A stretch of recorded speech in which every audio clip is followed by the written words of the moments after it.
Good afternoon and welcome to our council meeting on February the 25th, 2026. I'm going to ask Tim Brubaker, Regional Clerk, to conduct the roll call. Thank you. Chair Redmond. Present. Councillor Craig. Present. Councillor Erb. Present. Councillor Foxton. Present. Councillor Gowing. Present. Councillor Harris. Present. Councillor Hunick. Present. Councillor James. Present. Councillor Liggett. Present. Councillor McCabe. Present. Councillor Nowak. Present. Councillor Rodriguez. Present. Councillor Salonen was running late. Councillor Shantz. Present. Councillor Rubanovich. And Councillor Wolf. Present. Thank you, Chair.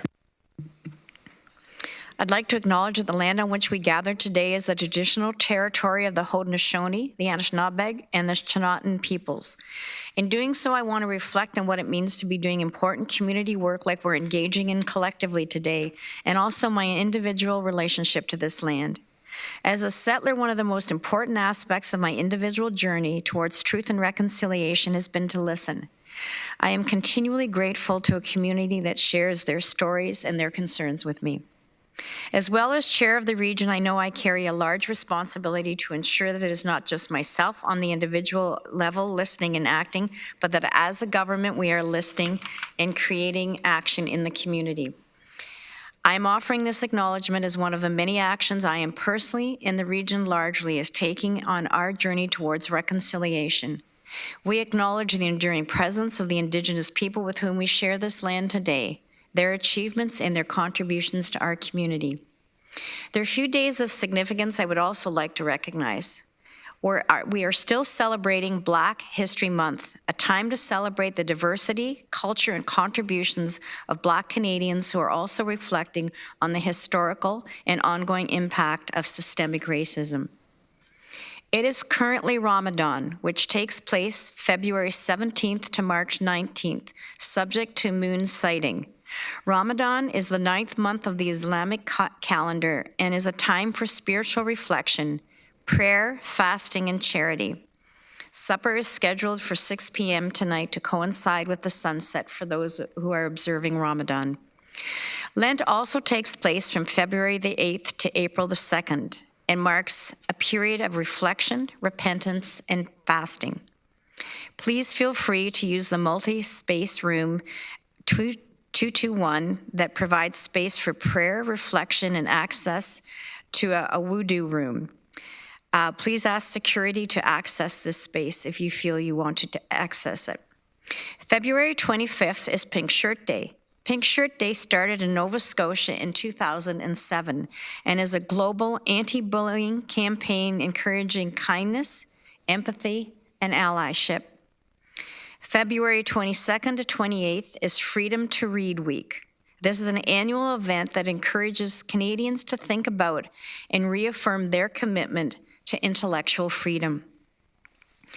In recognition of Freedom to Read Week 2026, the Region of Waterloo Library, Waterloo Public Library, and Cambridge Public Library are partnering on an event tomorrow, February the 26th at 7 p.m. to discuss what freedom really means in reading, in our reading lives. This is a free event, but registration is required to reserve your seat. Details are available on the waterloopubliclibrary.ca.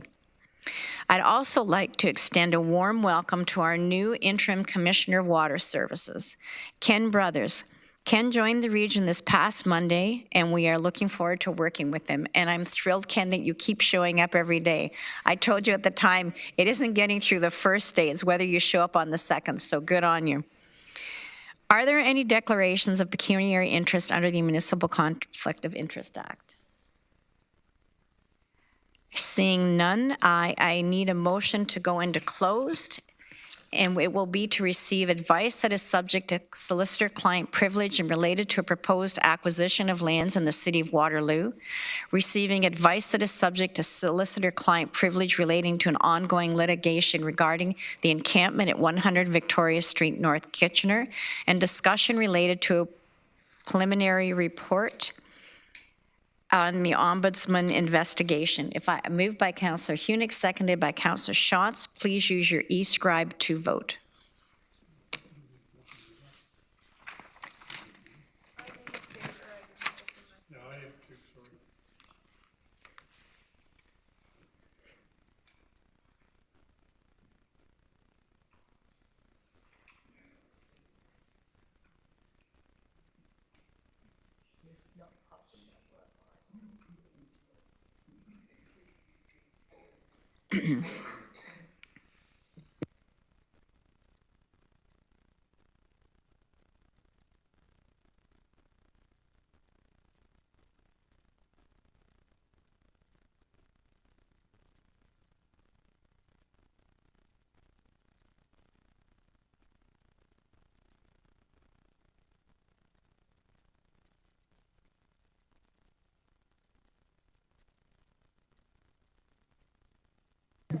Councillor Liggett, are you in favor of going into closed?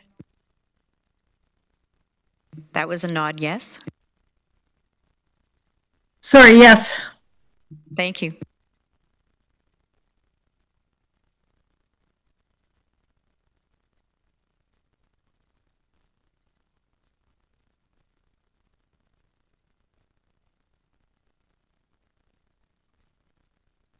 Colleagues, that is carried. We will see you in the Waterloo County room.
So colleagues, we are now going to reconvene in open session, and I need a motion to return to open session.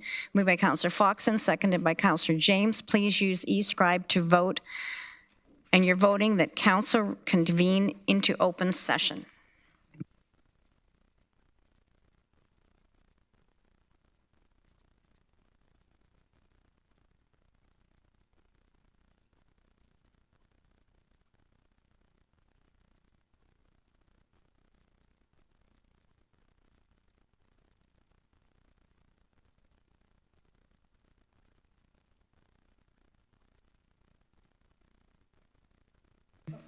Councillors Liggett and Salonen, who are online, could you vote, please? I don't have access to my e-scribe, but I'm in favor. Thank you.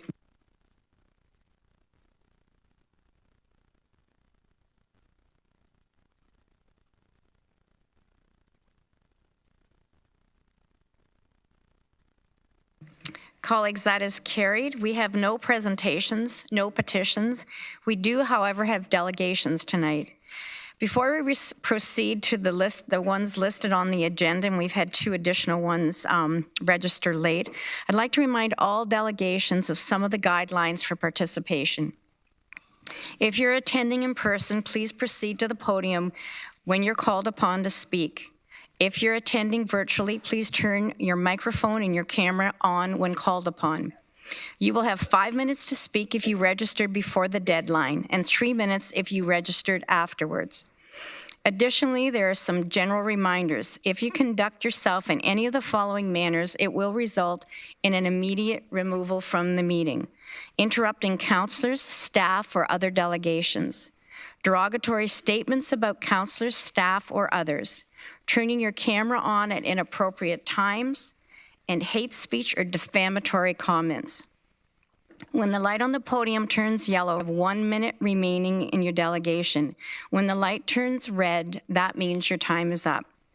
One last reminder for delegations: please do not take offense if following your presentation there are no questions from council. This is council's time to really listen and reflect upon the opinions and the ideas shared with us from our community members. And a quick reminder to members of the audience: you are asked to maintain order. This means that you may not address council without the permission of the chair, interrupt anyone, disrupt the meeting with unreasonable noise or vocal expressions such as applause, booing, or cheering, or display signs or posters. Tonight's first delegation is Samantha Lernout for Citizens for Safe Groundwater. Samantha, my understanding is you're in the chamber? Oh, you're online. So Samantha, the podium is yours and you have 5 minutes.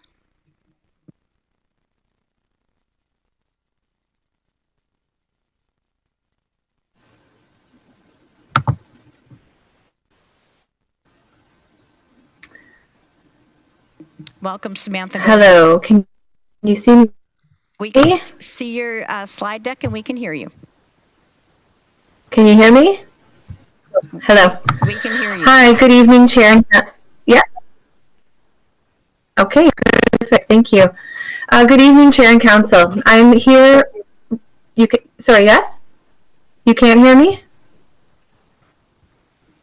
Go ahead, we can hear you just fine. Sorry, I thought I heard you say you couldn't hear me. Good. Okay. Just to say, we're at a crossroads. Today, the record featured a third-generation Wilmot resident who has watched the water table drop firsthand. For them, the crisis isn't a future projection; it's a lived history of loss. The narrative that this is just an infrastructure issue is a dangerous distraction. As University of Waterloo professor David Rudolph warned on Monday's Mike Farwell show, we are currently operating on a deficit, and we are talking about geological timescales for recharge, but human timescales for depletion. If we overpump these aquifers now, we aren't just facing a dry summer, we are looking at permanent loss of regional water security that no amount of infrastructure can replace. Next slide, please. The region is facing a crisis of carrying capacity. The Waterloo marine aquifers are being lowered faster than they can be replenished, a fact verified by the region in January. This overlay map is for visual purposes only and is intended to provide council with a starting point to understand the area surrounding the Wilmot Centre well field. You see the border of the Esba gravel pit, private wells, and the municipal protection areas. This is a complex zone of influence where multiple draws are competing for the same declining drop. Next slide, please. Tonight, we address two threatening increases to water pumping. Number one, the region is fast-tracking an increase of 30 liters per second. To put that into perspective, the toilet plant in Cambridge takes 24 liters per second. While we recognize the pressure and need to meet housing targets, we must be assured that the growth of the city will not decimate our rural neighbors. Simultaneously, the province is considering a permit for Esba to take nearly 9.7 million liters per day. This is equivalent to 4 Olympic-sized pools. Next slide, please. The region suggests a surplus, but evidence says otherwise. In an email to Esba, his hydrologist admitted water levels have dropped 1.5 to 2 meters since 2019 and have not recovered. They report an all-time recorded low. This is a corporate admission that our aquifer is being mined. As you'll see in the correspondence from Clark Reek at the Leiden Trout Farm on your agenda, even our largest local employers are seeing the water table drop. It appears we are in denial if we believe this is just a pipes and plumbing issue when there is evidence on and in the ground that we are draining our moraine. This isn't just a theory, it is happening. Next slide, please. We aren't here to block growth, but to ensure it's not built on a water deficit. We appreciate the regional management plan, the enhanced management plan, but increasing pumping at the Wilmot Centre well field must involve more than watching a disaster in slow motion. As Rudolph clearly stated on the Farwell Show, once the pressure in these deep aquifers drops, the damage to the Earth's filtration system is often irreversible. We need 5 things in this motion from Natasha Salonen. We need third-party oversight. We need a TARP that is based on healthy baselines. We need wetland sensors to ensure that the aquifer is healthy. The Shingletown wetland is part of this process with its filtration capabilities. Number 4, we need public raw data. Number 5, we need protective well baselines. These are all in detail in the technical brief that we sent to council and staff. Next slide, please. Council, the development freeze isn't a policy choice. It's a physical reality. When the tap runs dry at the source, it doesn't matter how many houses you have permission to build. We ask you these 3 things. 1, formally object to the ERO. Tell the province to deny the Esba permit to take water. The myth of closed-loop recycling ignores the massive water loss through entrainment, evaporation, and suppression. Thank you. And as described in the hydrological risks and legacy contamination technical brief that we submitted today, the Esba wash pond sits on a former manure lagoon. As Rudolph explained, pumping creates a cone of depression, an underground vacuum that can flush legacy nitrates into our municipal supply. Monitoring this after the fact is too late. Number 2, we ask you to adopt this CSGW amendments, which were shared in the correspondence to Natasha Salonen's motion. Ensure oversight and mandatory pumping reductions with the details that ensure we grow in the right direction. And number 3, designate a blue belt. Legally protect this watershed. We need to get this process started. Similar to the green belt and the Oak Ridge Marine protections, a blue belt would restrict heavy industrial water usage in highly sensitive recharge areas. It would support future growth planning that is fair, transparent, and water first. And a final note, the proposed permit to take water volume underscores a critical reality we must consider. The assertion that we may hear tonight that the requested 9.7 million liters per day is merely for periodic or one-time use does not align with the permanent nature of this permit being sought. A permit to take water of this magnitude grants the legal authority for consistent daily extraction, and the environmental impact must be assessed based on that maximum allowable limit, not on fluctuating operational intentions. Furthermore, claims regarding mitigation or closed-loop efficiencies should be viewed with caution. Even strictly controlled closed-loop systems experience unavoidable water loss through evaporation, dust suppression, and entrainment, as mentioned earlier. These systematic losses likely necessitate the substantial volume requested in the permit to take water application. If the system were truly efficient and the need truly periodic, such a high daily limit would be redundant. I think my time is up. Is that what you were trying to tell me? That's Consequently, thank you. Yeah. Okay. Thank you. It's very hard. It's a lot. There's a lot. I can. That's great. Thank you very much. Samantha, don't go away. I think Councillor Gowing has a question. Okay. Thank you. Thanks. Thanks for coming today and delegating. Just a question. I know you talked about the ponds and the wetlands. Can you specifically talk to your specific, I know I saw it in the record, but specifically in your area, even in your backyard, what you've seen in the last little while? Yes. Well, I didn't mention where I live. I'm quite close to the Wilmot Wellfield. It's just one block away. And my family, we used to go to that wetland all the time, and we've seen the decline happen over the last 6 years, and it's been drastic and quick.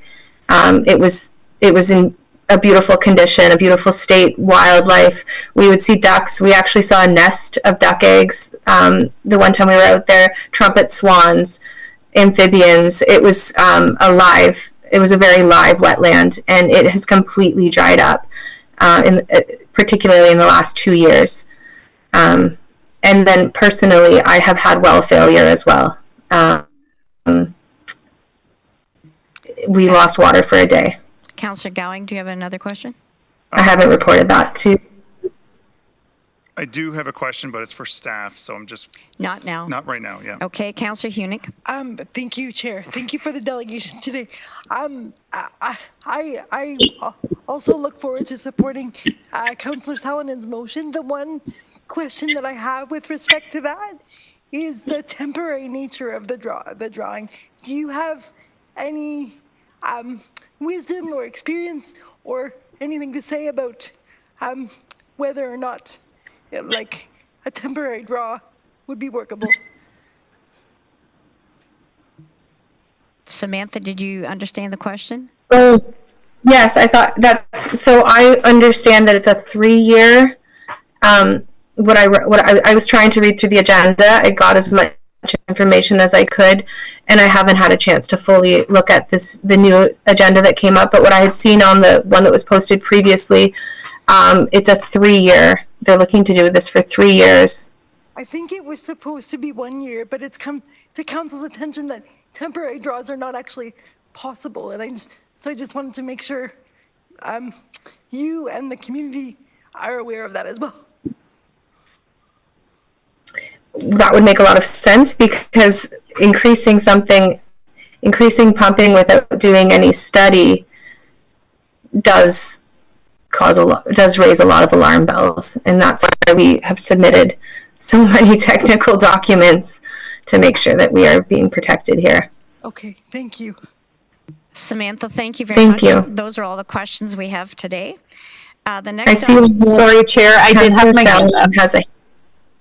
Okay, Councillor Salonen, go ahead. Thank you, through you, Chair. Samantha, I just wanted to pick up on, I know you had mentioned that you personally had a well failure, and I know some of your neighbors anecdotally. To your knowledge, have any of those been reported to the region?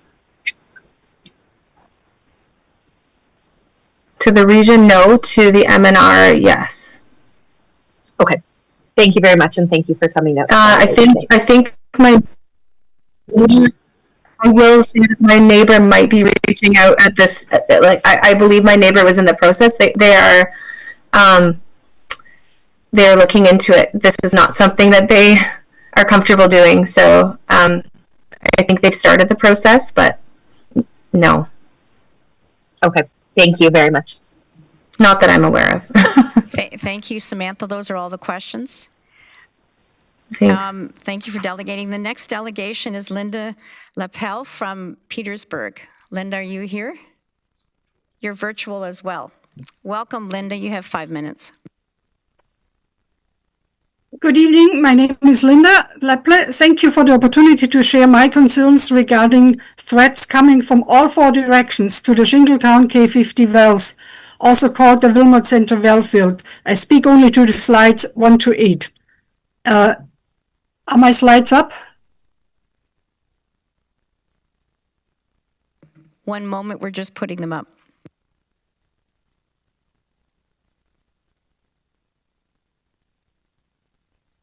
Linda, they're up now. Go ahead. Okay, thank you. Next slide. To the north of the wells, the Baden Hill has received vast amounts of soil, but also a permit to dump snow loaded with road salt. Salt coming from as far away as Egypt at the moment due to a local shortage. The meltwater drains into a small creek which runs under the highway, feeds a pond in my bush, seeps into the ground and migrates towards the K50 wells. West of the wells, the secretive elephant under the rug refuses to communicate how much water to calculate into official plans for the 770-acre speculation lands. To the south, the MOE has accepted an incorrect record of site condition for what used to be Ontario's largest feedlot, now the Halman Pit. The RSC states the 150 acres are being rezoned from residential to industrial. Therefore, there was no need to investigate environmental harm done from that type of farm use. To the east, cities demand more water. The region has done extensive studies to expand the wells. Plans are ready to build a modern water treatment facility here in the field, shown. But with the land assembly just down the road, everything came to a halt. As a result, well K52, you're hoping to draw extra water from, is still sitting in the open behind the mechanical room that you see here. Next. All of Shingletown and 70% of Baden and New Hamburg water needs are met by the shallow wells K50-51, drawing water from screens just 30 to 40 meters below ground, as you see here. K52 drilled to the same level. Next. The Shingletown wetland next to the Halman Pit is the exposed aquifer, a kettle lake with no outflowing creek.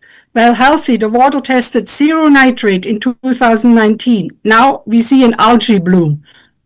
Lowering the water table and killing this wetland is a result of breaching the 1980 water sharing agreement by taking more water than the 1978 baseline maximum agreed upon. It is also a result of exceeding the trigger levels outlined in studies commissioned by the region. Next. In the 1970s debate with local water commission, it was argued providing water for the city was more important than the survival of a few farms. One official even said, if worse comes to worse, we'd have to buy a few farms.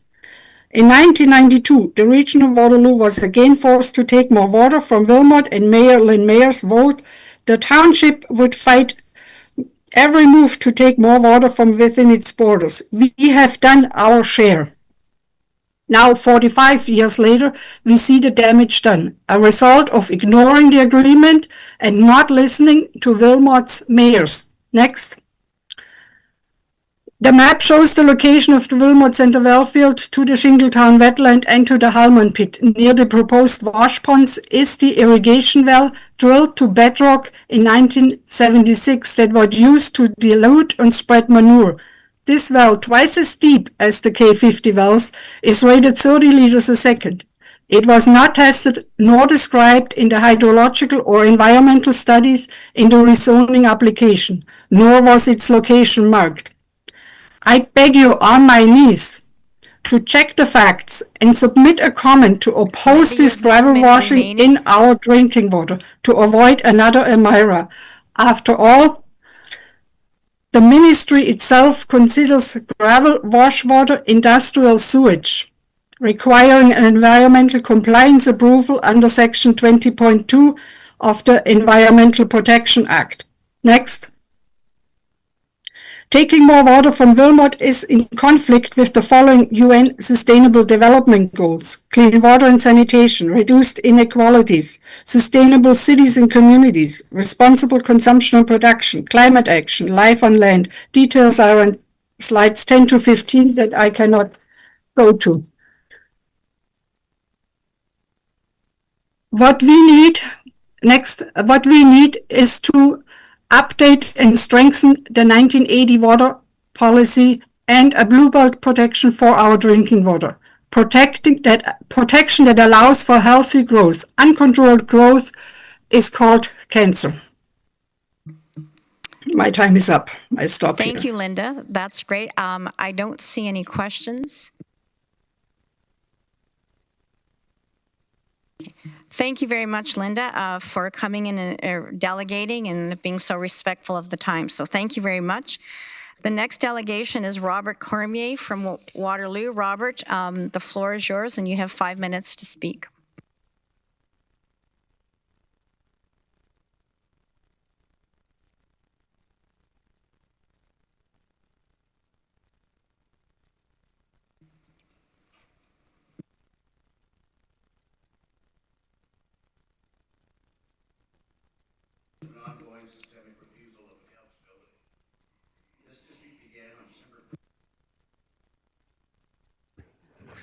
After an Ontario Works worker refused to issue bus tickets for dental appointments, a direct violation of Ontario Works Policy Directive 6.11. I attended the regional dental clinic to confirm in writing that dental services are health-related. Staff were initially helpful and began drafting my letter. That is, until they realized that document could subject a colleague to scrutiny. At that precise moment, service was abruptly refused. To justify the sudden refusal of service, the receptionist stated, "I don't want to get in the middle of this. I'm not going to do anything to get my colleague in trouble." Public service is not a high school clique. You cannot deny a citizen service or shield a friend or colleague from accountability.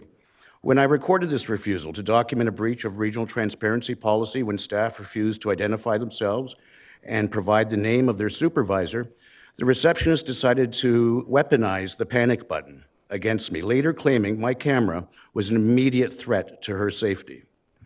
The region's own actions proved this was a lie. If there was an immediate threat, I would have been immediately removed. Instead, I remained in the building for 40 minutes under security observation with zero intervention. Furthermore, if I were truly an immediate staff safety concern, why did staff wait 6 days to pen an invite-only status letter? You cannot claim immediate threats exist only when it's convenient, while ignoring that same immediate threat for 40 minutes on site and 6 days administratively. To further support these false libelous accusations, staff fabricated 2 additional defamatory claims. They falsely reported I breached a staff-only area. My video and your CCTV prove I remained in the public lobby. Then an Ontario worker supervisor decided to also find me guilty of recording for commercial purposes. This is preposterous. As I continued to assert it was my intention to challenge these false charges on numerous occasions, I was purposely misdirected to email addresses that could not provide me with the means to challenge the guilty finding, even if the recipients wanted to.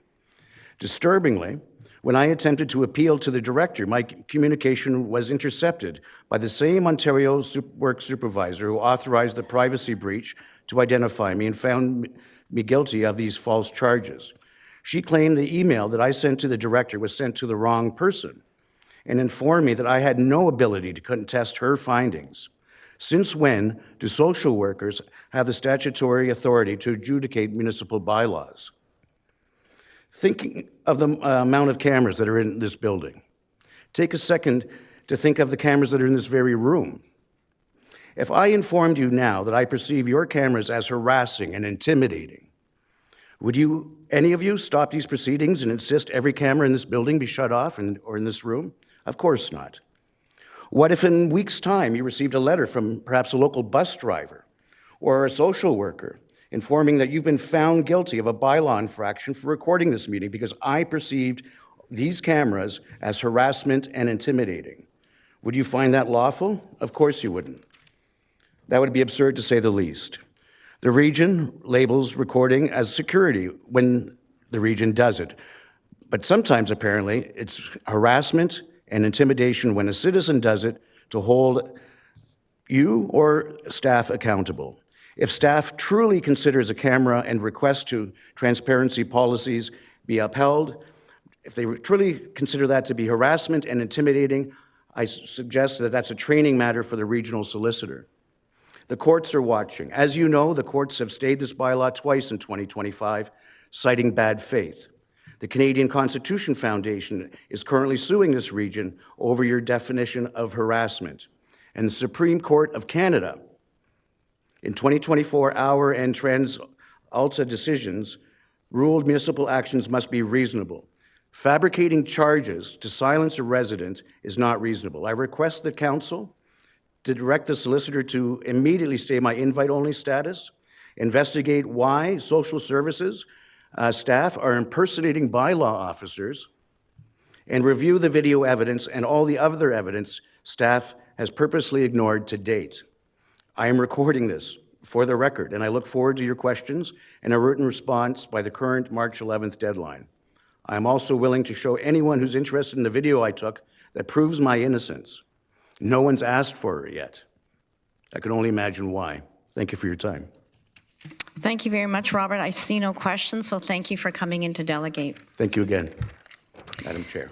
Next delegation is Melissa Durrell, Build Urban. Melissa, you have 5 minutes and the podium is yours.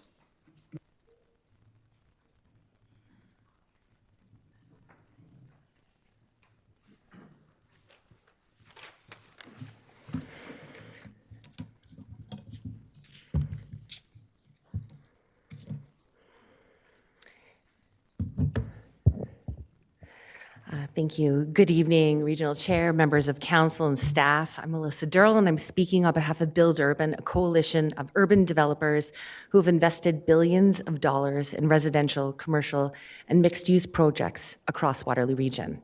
I'm here tonight to speak to the Mannheim water capacity issue, excuse me, long day, and to express our support for both Councillor Craig's motion and Councillor Verbanovic's motion. So let me begin by recognizing the work that has been done. Council has received the revised capacity methodology. You've been presented with short, medium, and long-term infrastructure solutions. You've approved funding to accelerate additional treatment capacity. You've supported the formation of an industry water capacity task force that met for the first time today. And you appointed an interim commissioner with deep water utility experience. Welcome, Ken. Those are responsible and necessary steps. However, we are now 83 days into what has functioned as a development pause. Billions of dollars in investment is on hold. Some housing supply is delayed. Trades and suppliers are experiencing uncertainty. And the region's reputation for predictable, coordinated growth has been strained. What is becoming clear is that this issue is no longer simply technical, it's governance. One of the most significant policy questions before you is the recommended 20% resiliency target for the water system. Staff have identified that threshold as part of the revised capacity model. That target directly affects how much capacity is considered available. It directly affects how long that pause lasts, and it directly affects how growth is staged. Council has not formally debated, endorsed, or directed staff on that resiliency target, yet it is currently shaping your decisions. A resiliency standard is not just an engineering calculation, it's a policy determination about acceptable risk, service reliability, emergency preparedness, and growth management. It reflects Council's appetite for caution versus flexibility. It has economic consequences and housing consequences. That decision belongs to you, Council. Similarly, there's currently no adopted staging framework that outlines how capacity will be allocated as improvements come online. There's no defined set of milestones that signal when approvals can resume, and there's no published timeline that provides certainty to the market. The result is not simply a pause, it's an open-ended pause without defined exit criteria. Councillor Craig's motion is about transparency. It's proposed a one-day working session that brings together council staff, representatives of the development industry for a comprehensive briefing and open discussions on water sustainability, growth pressures, and the staging of approvals. Bill Durbin strongly supports this approach. Councillor Vrbanovic's motion complements that leadership by focusing on implementation. It recognizes that capacity is projected to increase over the next several years and proposes allocating a portion of that planned capacity to allow projects already in the pipeline to begin moving forward. Together, these motions create a logical path. First, clarify the policy assumptions, including the resiliency target. Second, establish clear staging principles tied to projected capacity gains. And third, resume development activity where it is technically feasible and responsibly structured. This isn't about disregarding constraints, it's about managing them deliberately. What is required now is clear policy direction. Define whether the 20% resiliency target is the appropriate standard or whether an alternative threshold better balances reliability and growth. Direct staff accordingly. Establish measurable milestones that trigger staged approvals. Set out how capacity will be released and communicate a timeline that provides predictability to the market. Development activity and infrastructure upgrades do not need to be sequential. Early stage construction does not draw water from the system. Approvals can be conditioned, phasing can be managed, and risk can be mitigated. What cannot continue is this uncertainty. Council's responsibility is to weigh risk, set priorities, and determine how infrastructure and growth advance together.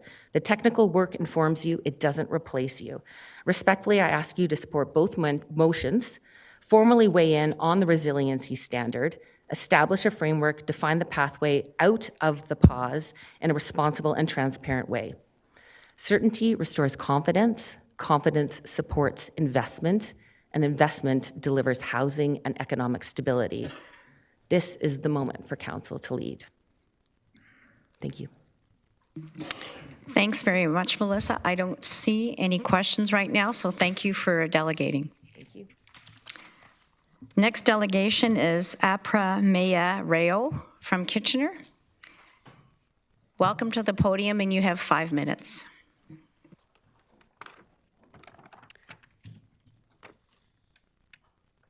Good evening to the chair, to staff, and other councillors. Is this more audible? Thank you so much. Okay. Sorry, I said good evening to the staff, to the chair, and all the councillors. For a change of pace, I would like to talk about what I suspect and what I fear is a waste of taxpayer money, especially regarding the 100-week bylaw amendment. And I want to talk about 3 main things. That's the amendment itself, the status quo, and the litigation. Before I begin, I want to lay down some groundwork in terms of facts. So I think we all agree that homelessness is a chronic problem that we are facing and we will be facing for quite a while. We know that homelessness is growing at a faster rate than we can keep up with. Between 2021 and 2025, the rate of homelessness has increased by 49%, while funding has only increased by 32%. I'm drawing these numbers from a report called Municipalities Under Pressure. It's a 2026 report by the AMO, which is the Association of Municipalities of Ontario, which I suspect councillors here are familiar with. Homelessness is going to be an issue, and that's something that seriously we have to deal with. When coming to the amendment, what I'm worried about is this. I know there's a lot of steps taken to deal with the current residents, but what I'm worried about is future issues. Because even though the people right now may go, there will still be other people, and other people will be coming in. And what happens to them? Because we know that we simply don't have the shelter capacity. And when people are unhoused and there's no shelter capacity, there's only 3 outcomes that usually happens. One is they end up in a hospital, they end up incarcerated, or most tragically, they end up dead, which I hope and I know that no one here wants to. But when looking at the first 2 options, they are tremendously expensive, very, very expensive. In terms of incarceration, for a month, for one person, it racks up to around $4,300 per month. And in terms of a hospital bed, that's $13,500 a month. And I'm drawing these numbers from an Auditor General report from 2017. So I am confident the numbers are higher, much, much higher now. So we will have people who are unhoused. We have nowhere to go. And if these are the only two places, the costs are going to be racking up. And I appreciate these aren't municipal taxes, but it is still coming from the taxpayer pocket. I pay them, all of you pay them here too. In terms of status quo, last I checked, and correct me if I'm wrong, I think per year the costs are around 900,000 to maintain the 100-week encampment. And what I'm worried about is who is happy with the status quo? None of us are, because the bills keep increasing. And I know for a fact, speaking to the residents there, no one there is happy either. We have, for example, the security stopping people from having fires, and it's very cold. Like, it's horribly cold, stopping people from having fires, even though the marshals have cleared it and said it's safe to have. So I'm wondering if it's a stopgap arrangement that just hurts all of us, and maybe we should think about seriously changing that. And lastly, I'd like to talk about the litigation. We had the 2023 litigation, fair play, and we got, I think, clear direction, and we know the issue. We know there's a lack of shelter capacity, and that's something we should work. But after the 2023 litigation, we had the injunction motion, and then we have the one coming up. And I can't help but imagine what the cost to the taxpayer of all this litigation is. Anyway, to sum up, and I see I'm running out of time, I think the best way forward is house everyone, but that's a long-term plan. We can't do that right now. But till then, I think the most humane and the most monetary friendly plan would be to designate areas for public camping, because we do not have an option. Like, these are our neighbors, these people who stay with us. They need somewhere to stay. And the only thing that's happening right now is we're wasting money. No one's happy. It's not humane.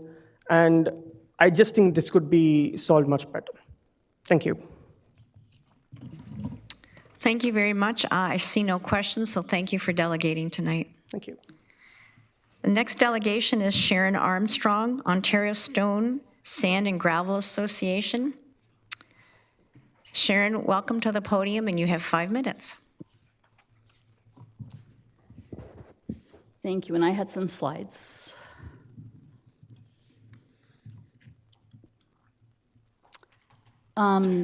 That's the handout. There was a PowerPoint deck.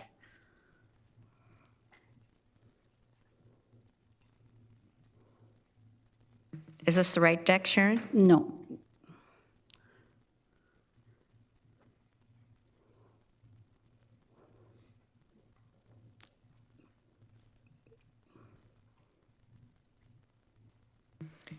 Give us a minute, we'll start the clock again. Yeah, no worries.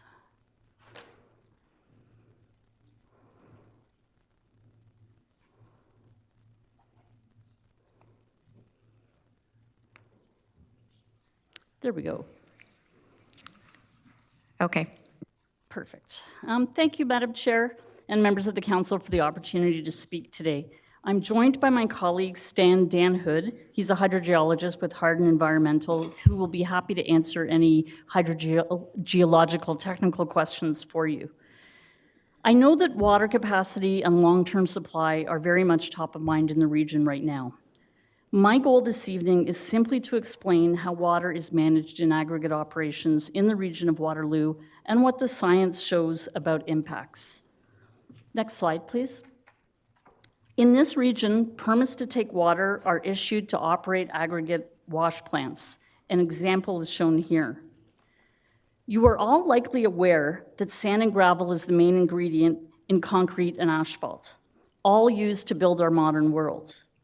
You may not be aware that not all sand and gravel is the same, and that for some purposes, such as to make high-quality concrete, to build bridges, for example, that there's very precise specifications that municipal and construction engineers call for. One of the ways that producers meet those specifications is by washing the fine silt and clay particles from the sand. Next slide, please. You can see that happening here. They wash the sand and clay particles, and they screen and classify the gravel into appropriate size gradations to meet the very specific asphalt and concrete product requirements. So let me explain how a modern wash plant works. Next slide, please. So aggregate washing operates as a closed-loop system. Water is pumped from a source pond that's constructed into the water table. That water moves through the wash plant, where it both cleans and facilitates the separation of sand and stone sizes to meet the specs that we just talked about.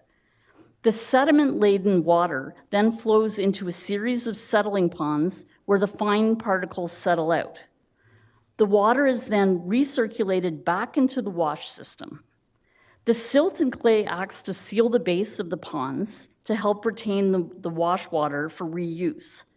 Then that very same water is pumped back into the wash pond and on and on and on and on. It is a closed-loop system. It's very important to recognize that the daily maximum liters of water the PTT is issued for is not new water every day. It's the same water that's being pumped over and over again, round and round. This is a very clean process. Absolutely no chemicals are used in this process. More than 90% of the water stays on site, circulating through this loop. Only a very small percent of the water does leave the system, and it does so in three ways. A small amount evaporates, and that's mainly from the pond surface. A small amount remains as a residual in the product, so it's actually trucked off the site with the product. And then finally, some water is pumped into water trucks to spray down internal roads in the pits as a dust suppressant. So in the information I provided you, it also talks about dewatering in quarries, but I want to be very clear. In this region of Waterloo, there are no quarries and there is no dewatering. All of the permits to take water are for aggregate washing, and it's this closed loop, round and round system as I just described. It's also important to understand that water taking is carefully regulated. Any operations removing more than 50,000 liters requires a permit to take water, as you know. These establish maximum pumping rates, hours of operations, seasonal limits, monitoring requirements, and contingency measures. What is unfortunate is the wording on the permits. They leave the impression in people's minds that there is a large volume of water being taken out of the watershed every day. We heard about Olympic-sized swimming pools earlier this evening. For aggregate washing especially, this is absolutely not true. The water is not leaving the site, and it's the exact same water that's moving back and forth from the pond to the wash plant over and over again. The area of influence from washing operations is typically limited to tens of meters from the pond edge and does not commonly extend beyond the property boundaries.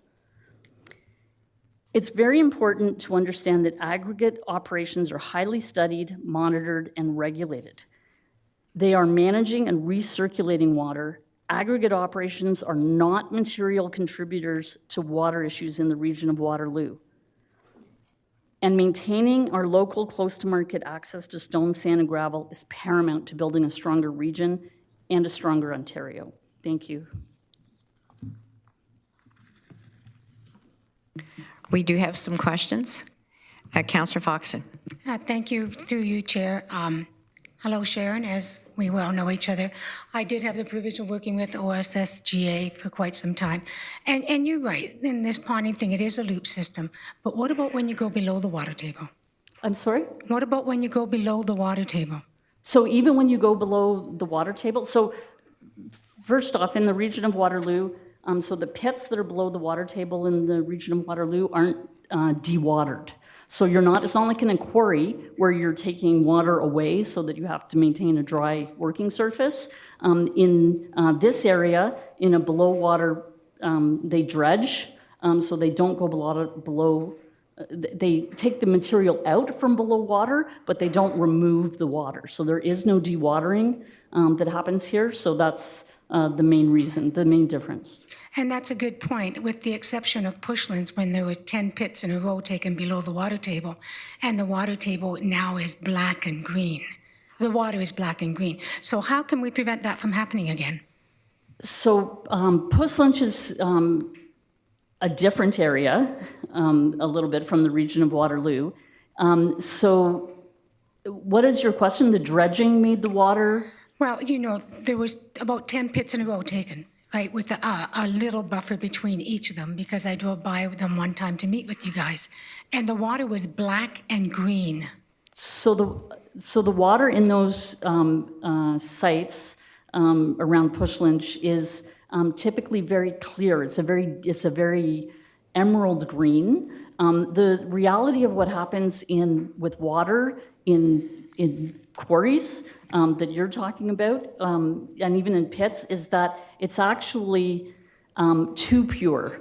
Because the filtration system is working, it's actually taking a lot of the impurities out of the water. And when we rehabilitate pits and quarries, especially below water, what we're actually doing is putting plant life back in, and sometimes fish back in, and other biological things that we can put back in order to put nutrients into the water, because the water is so clean. So the whole process of water purification within a pit or quarry is very, very clean.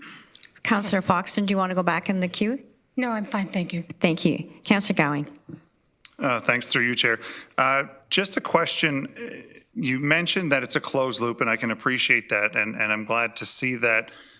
We have two applications right now that I have found with the ministry, and they're asking for 9.7 million liters a day to pump. So if it's a closed loop and you're saying that they don't need or use that amount of, why so much on the application? So I do have my hydrogeologist friend who can answer more technical, but I'll take a run at it from a layman's point of view.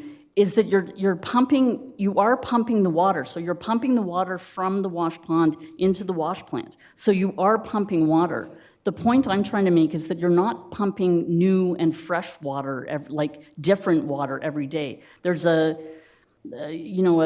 image that's left in our mind when we hear that it's this many liters per day, that it's more and more water all of the time. And the point is, because it's a closed loop system, you are pumping a lot of that volume into the wash plant, but then it's going right back into the settling ponds and into the source pond again, and then it's coming back. So it's the same water that's going round and round. So maybe I need it in lesser than layman's terms, because it to me, that sounds like you're using the same water, but it's saying that you're going to be pumping 9.7 million liters, just to whatever the applications say.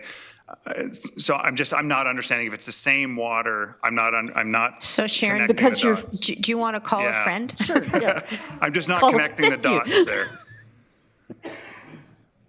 Yes, if I may, Councillor Gowling through Chairman Redmond. It is the same water. Unfortunately, the permit to take water system says to take water, and we're not actually taking new water. It's not coming from the aquifer. That 9.7 million liters is not coming from the aquifer to this pond every day. It's just the amount of water that's being pushed through the pump. So that is the volume that is being counted in this circulation, and that's the amount that we have to apply to the ministry to be allowed to take. So in essence, that might be tens, hundreds of liters or thousands of liters that are actually coming into the pond from the neighboring aquifer, but you're circulating 10 million a day. So it's the moment you put the pump in and turn your pump on, that's the volume that they ask you to put on your permit to take water, not the amount of water that's coming into the pond from the adjacent aquifer. So Councillor Gowing, do you want to go back in the queue? Sure. Councillor Harris. Thanks both for coming in today, because I think and believe there was a lot of clarity that needed to be brought to this issue. But as it relates to water taking permits. I had the opportunity back in the day to sit on the province's Aggregate Resource Act review as we traveled the province and viewed a lot of these different sites. You spoke a little bit about rehabilitation, and I think, I'm not sure, you're probably well aware of it, but Snyder's Flat is a great example of a rehabilitated pit that's now in use for the public. I don't know if you want to speak to that a little bit more, and then I'll go back. Perhaps, I think you were in the midst of finishing answering a question to Mr. Gowing, but if there's anything further, I think council would love to hear it. So I'll let you ask those or answer those two questions, but thanks for being here. Because we, just to conclude too, we are a community that has and houses aggregate. You can only get it where it is, and we need to have it close to market. And so these are the unfortunate, things that we have to deal with in order to get those critical minerals to site to build the things that we need to have. So I'll let you carry on.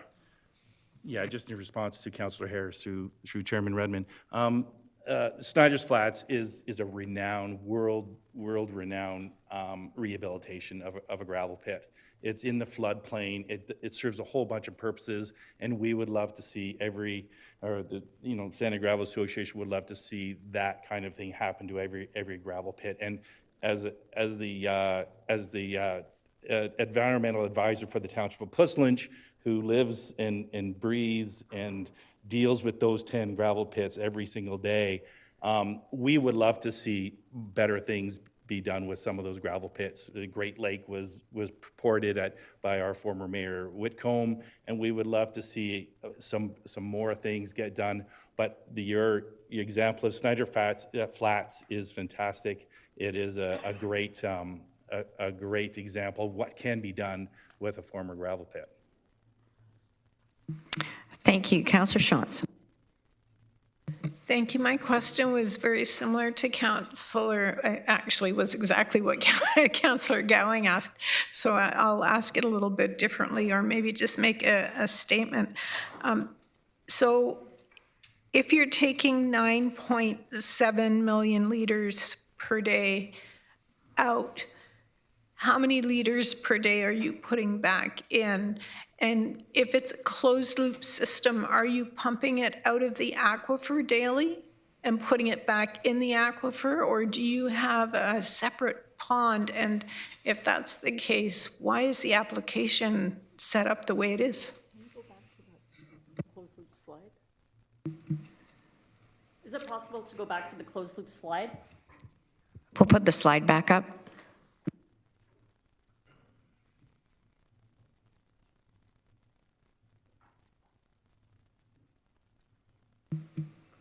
I'm sorry, Sharon, but it looks to me like we have the long and the short of it when I look at you two at the podium. So my husband is 6'2", so I'm sort of used to that. So if I may, Councillor Shantz through Chairman Redmond, the source pond is part of the aquifer in this case. In the case of the Hallman pit, in the case of all the pits in the Township of Puslinch, those source ponds are dug into the aquifer.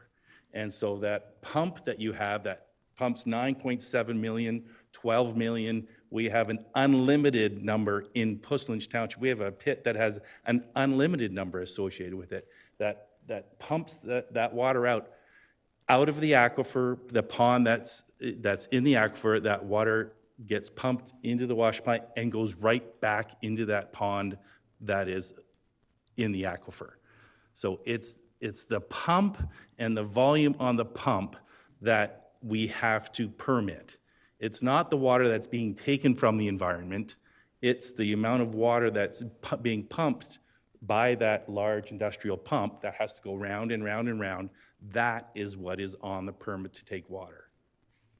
The other thing too that we didn't talk about is that those ponds become lined with the silt and the clay that we're talking about. Over time, what happens is that it really does become, an absolute closed system, because there's a lack of, water that's going back and forth in that silt and clay lining. So it really truly becomes a closed loop system. Councillor Shantz. Yeah, thank you. I think for us and for the community, it would be good to understand what the net taking is out of that. And I don't expect an answer today, but just going forward. So Golder, which is now part of WSP, did a study, a very famous study, that looked at, in a wash system like this, it's about 92% retention of water. So it's very high. And that, you know, as we talked about, the water that leaves because of the evaporation on the pond surface there, and also the water that actually leaves in the material itself, because some of the water, you know, sticks to the material, that goes along the conveyor belts, gets put into the trucks, and then either evaporates or leaves the site in those trucks. So that's how the water moves. Councillor Erb. Thank you. Thanks for coming in. This is helpful information. And I think you answered part of my question with the 92%. So once the source pond is filled and the pumping starts, so the source pond is filled, the pumping starts, it becomes the same water at a retention rate of 92% for how long? Like, how long does it have to, it doesn't have to be replenished in a major way over a longer period of time? It just remains at that 92%. Is that correct? Am I understanding it right? Yeah, if I may respond, Councillor Erb. Yeah, the 92% is what's being returned. Like, so it goes from the pond through the pump, through the aggregate wash plant, and then back. 92% gets returned during the operation, during that when the pump is on, which is 8 hours a day. So then at evenings there is no loss, and no water is being entrained and left through the trucks, and no water is being used in the wash plant. So then the next morning at 7 o'clock, the wash plant goes on, the pump goes on, and then you get that recirculation again. Okay. So the water that's in the pond overnight, does it go back into the aquifer? That there has to be some new water pumped, or it remains there? I see. The pond is actually part of the aquifer. So the water level in the pond is the water level in the aquifer. So as you pump water out of that, pond, the aquifer level goes down a little bit, and then it recirculates and comes back exactly to that pond. So you actually don't end up with a very significant, like 10, 20 centimeter water level change while that pump is on, and that's about all. Okay, thank you. Councillor Foxton. Thank you. So you've stated some interesting points. So 92% goes back. So the pond brings up another 8%. Now we're talking the aquifer, which is what we're all trying to protect today and maintain. So we're losing 8% of it each day that this runs. If you run a pit the way you do in my township, that pit can be 10, 20 years long. We have some pits that are over 25 years. Now, we're the third largest aggregate producing municipality in Ontario.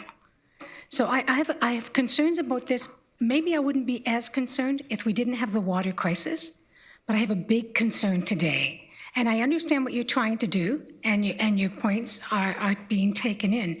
And I understand what Councillor Harris said about, and there are really good pits that have been rehabilitated, but there are those that have not. And this is a big concern for me. See, most pits, and people don't know this, have to remain 1.5 meters above the water table for protection of our water. The gravel helps purify our water. The more you take out, the less purification we have. So that's my concern. Just based on what you've said yourself, we are going to be losing water we could be using today. I don't know that I heard a question in there, so I'm not going to ask you to respond. Councillor Gowing. And I'm not going to take the soapbox because Councillor Foxton said exactly what I was going to say. Thanks. Thank you very much for coming in and tag teaming. It was very informative. The next delegation is David Eugene Prong from Wilmot. And David, you're here in person.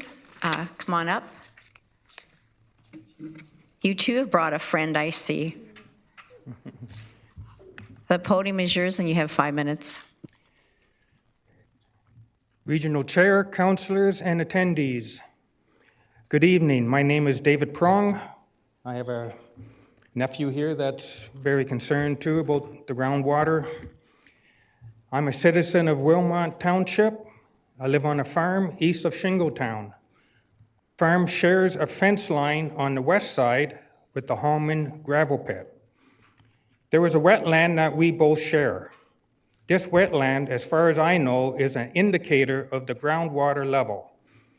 The pond level was consistent before 2020, back as far as the early 2000s when I first saw it. In the last 6 years, I've seen it lower and shrink until there is no more pond.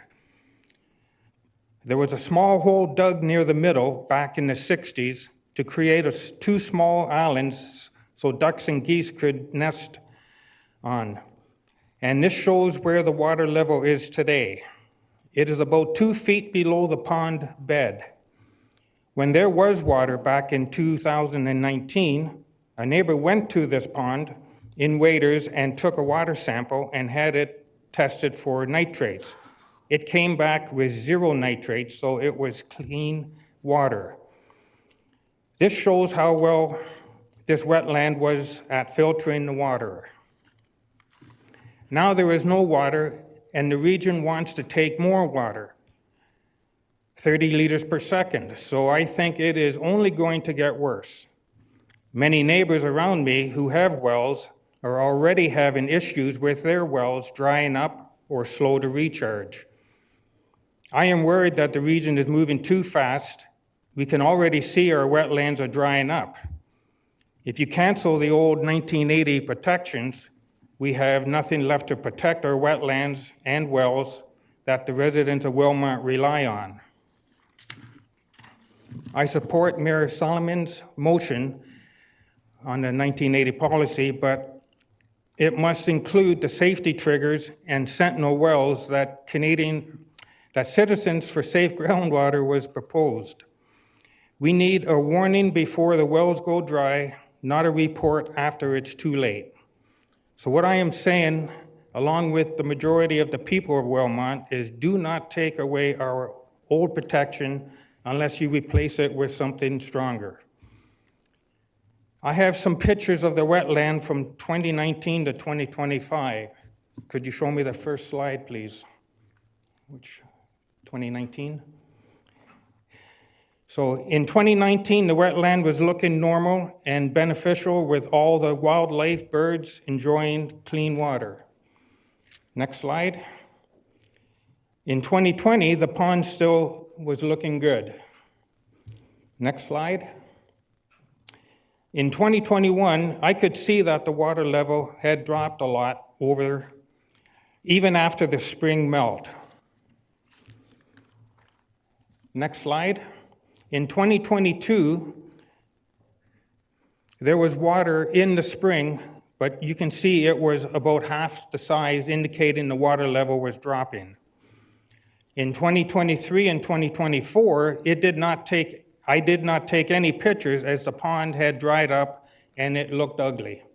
Weeds and everything was starting to fill in, scrub brush and everything. I was hoping it was going to come back. Next slide, 2025. In 2025, we flew a drone and took some pictures of a dried up wetland with only a spot that was dug out years ago to create the two small islands that geese and ducks use to nest. It shows where the water level is now. It is about 2 feet below the pond bed.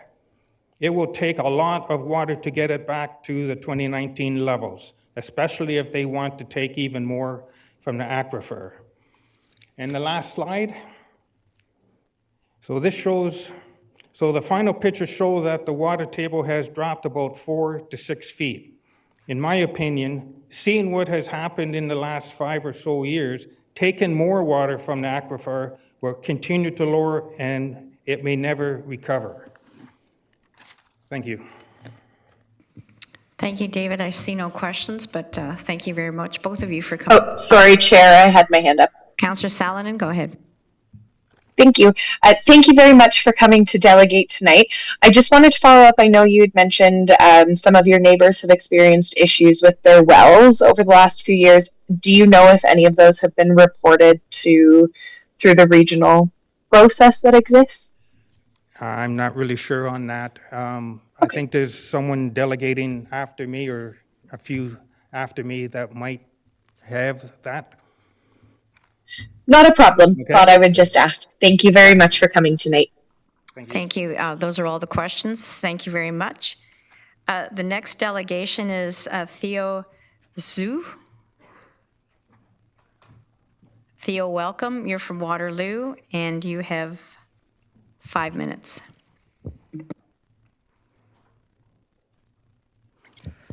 Good evening, Council. I'm here tonight because I wanted to delegate on the topic of the 100 Vic encampment and the unconstitutional bylaw Council passed back in April to try to evict the residents of said encampment. Due to certain restrictions on delegating, however, I cannot. Per your policies, if I have delegated on a particular topic to Council or committee, I am not allowed to delegate on that same topic for 6 months. I am very graciously, I'm sure, permitted to submit written statements to the clerk's office during that time, but it seems absurd to me that I should be prevented from speaking on whatever I think merits the effort if I make that effort. After all, Council only convenes an open session a few times a month, and functionally only one of those sessions is accessible to the general public each month, this one, the only one that does not overlap with the working day. We are not paid to be here, you are. It seems to me that anyone who makes the effort to come out to make themselves heard, especially repeatedly, must have something worth hearing out. And yet, Council maintains this puzzling rule.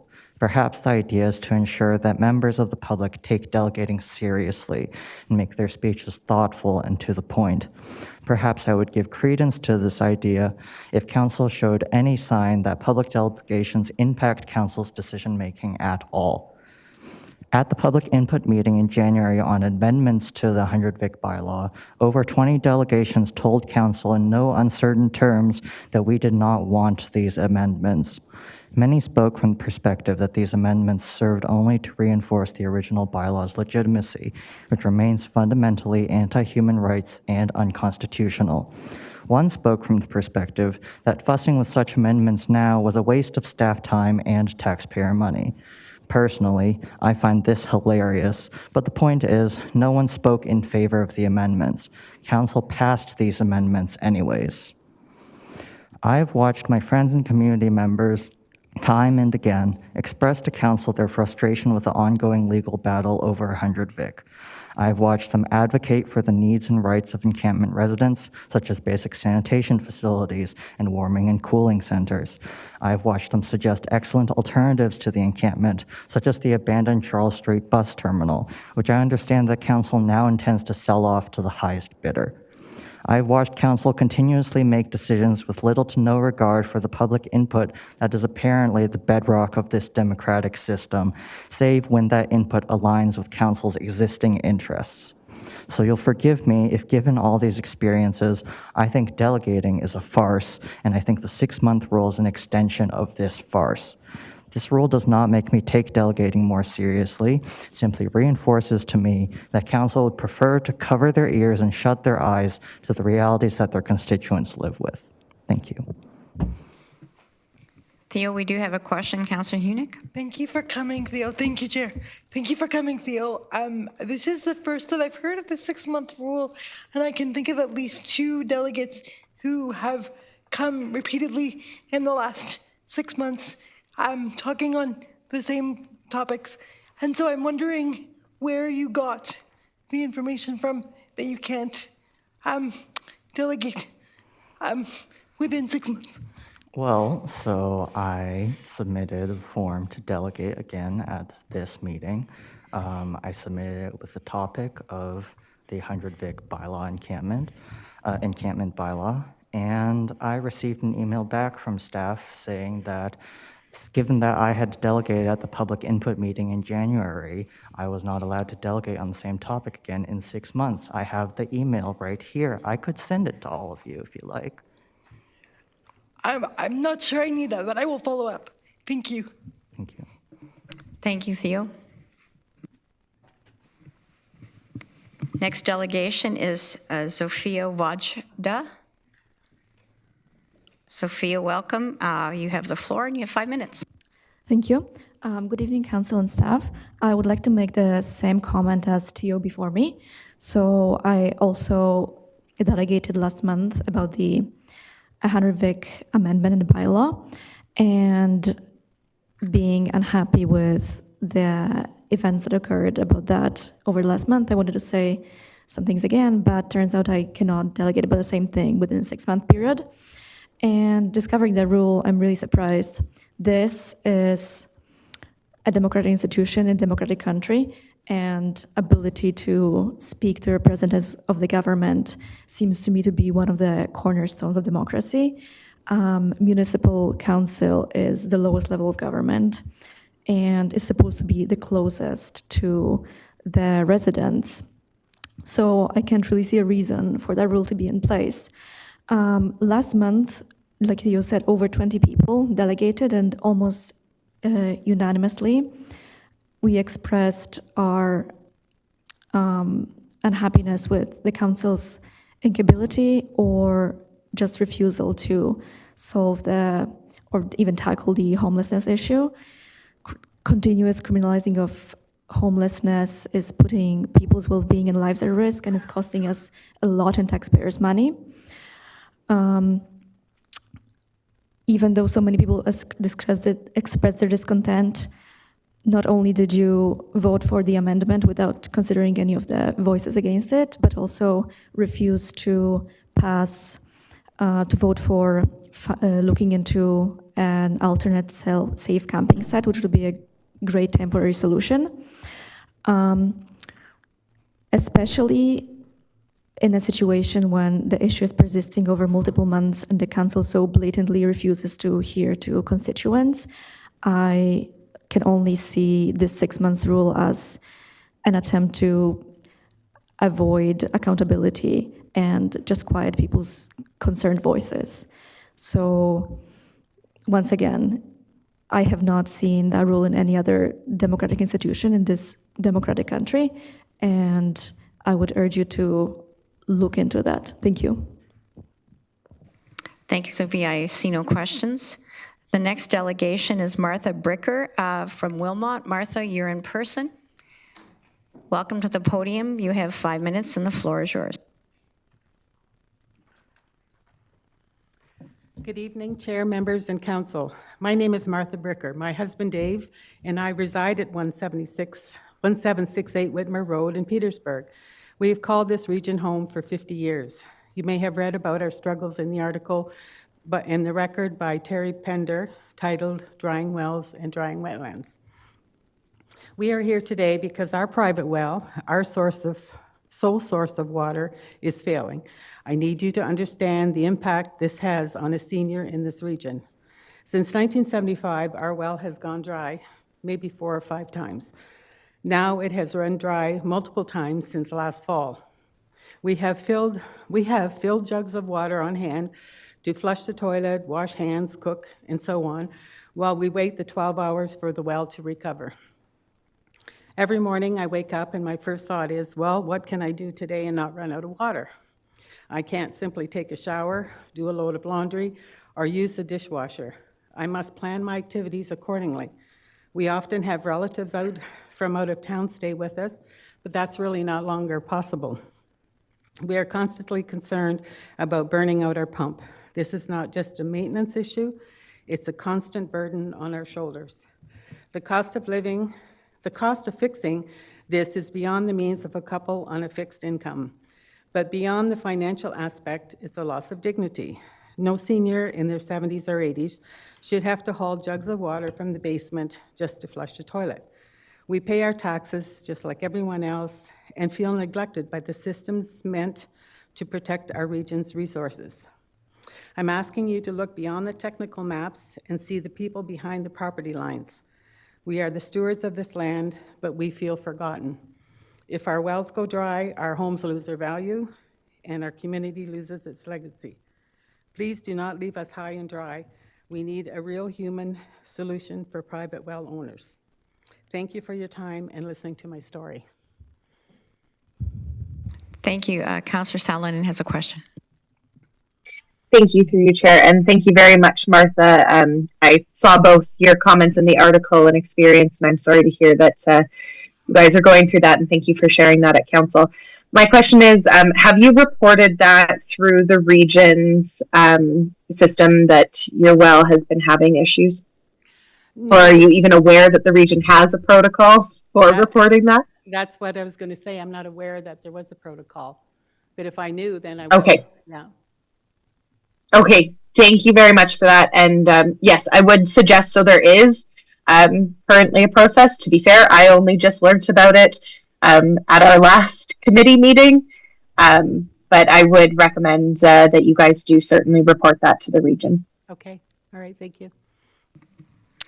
Martha, I see no further questions, but thank you very much for delegating. Thank you. The next delegation is Joseph Pupolo from Polycor. And Joseph, you have the floor and 3 minutes.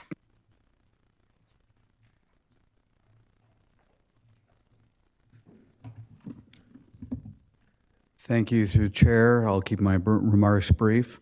I'm speaking tonight on a multitude of items. Generally, I'm supportive of any initiatives that helps us get back on track as a region, that we have multiple other real challenges beyond the water issue to address. Number one, I want to support Councillor Urbanovic's motion. It helps us proceed in a framework. I think this approach is the start of the discussion, but there's much more forward-looking tools, both from a legal perspective and otherwise, that can help us mitigate risk. I want to support the reallocation from Wilmot on a permanent basis, but understanding that we have the ability to move that back at a future stage when some of the other initiatives bearing fruit, bringing water back to our system. So there's still the ability to reallocate at a future basis. Next, I want to support Councillor Craig's motion to have a full working day session with all of the people, both in the industry, staff, as well as councillors. I think having a longer discussion is very much needed and really bearing fruit to go through some of the ideas and notions as opposed to just a tighter time period. One other thing, despite the clarifications, and I know staff is working hard on this, I still think there's work done to disambiguate planning permits between development permits. And I know those two things are inextricably tied together, but I've submitted several comments into staff, but I request further work with staff, both upper and lower tier, to removing disambiguation about what can move forward in the planning process as for Bill 23. Developing land is one issue, and obviously taking water, but the planning and entitlements process can still proceed unabated. So I've had good discussions on that, but I think more work is still to be done. I want to continue to work with council staff and whoever wants to see this through to a successful conclusion so we can continue our role with the region. And I just wanted to highlight through some of the other different discussions. We're running out of time from the standpoint of this year being an election year.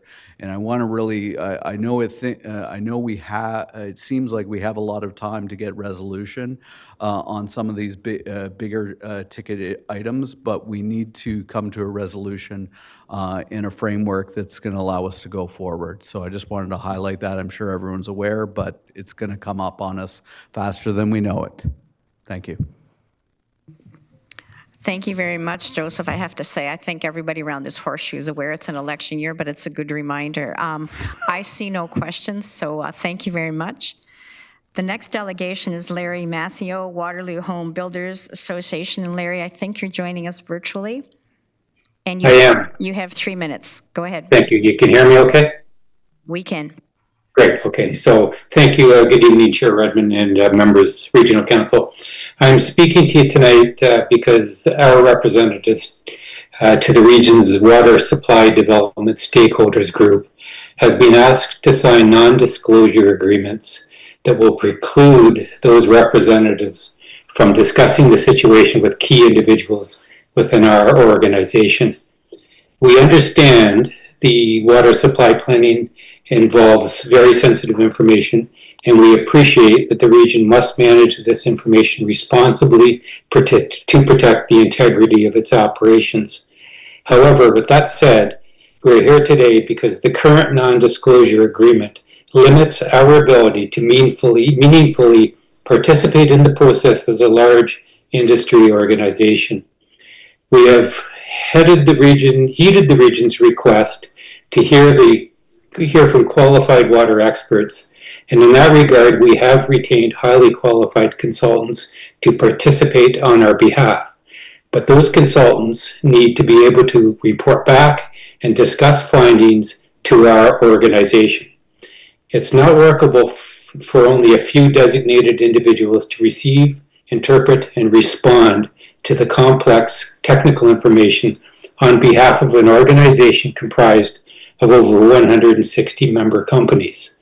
To be clear, we're simply requesting that the ability for our representatives to discuss findings and share information with a small internal working group of 3 additional individuals, such that there is a nexus between the stakeholder group members and our broader membership.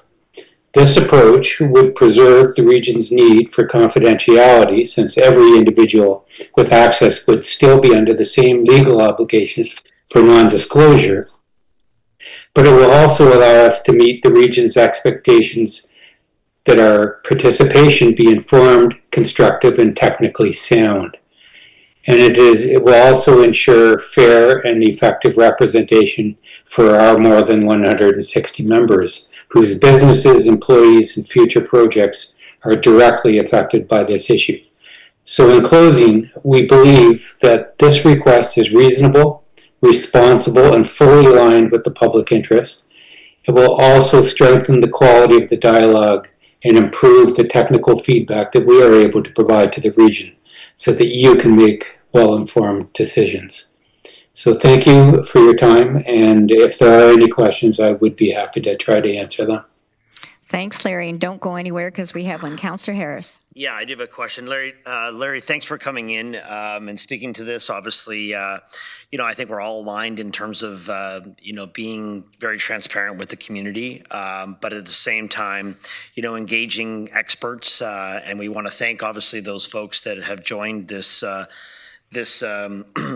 committee. I will say I read with interest already that the first meeting, I believe, was held today. I'm reading about these NDAs in the paper already. So, a bit of me says I think there's some validity in having them to ensure that we can share confidential information back and forth, obviously respecting the role of council, knowing that, some of these things will likely feed its way up to council. And as elected officials, we want to be able to see and hear and then vote on these matters on behalf of our constituents. I guess, Chair, if you'll allow me to perhaps ask staff to clarify, on these NDAs to better inform the public as to what this actually is, what we're doing, and perhaps the suggestion of Larry in terms of a more corporate NDA they may be amenable to, and I think it's important that staff clarifies to the public what we're doing here.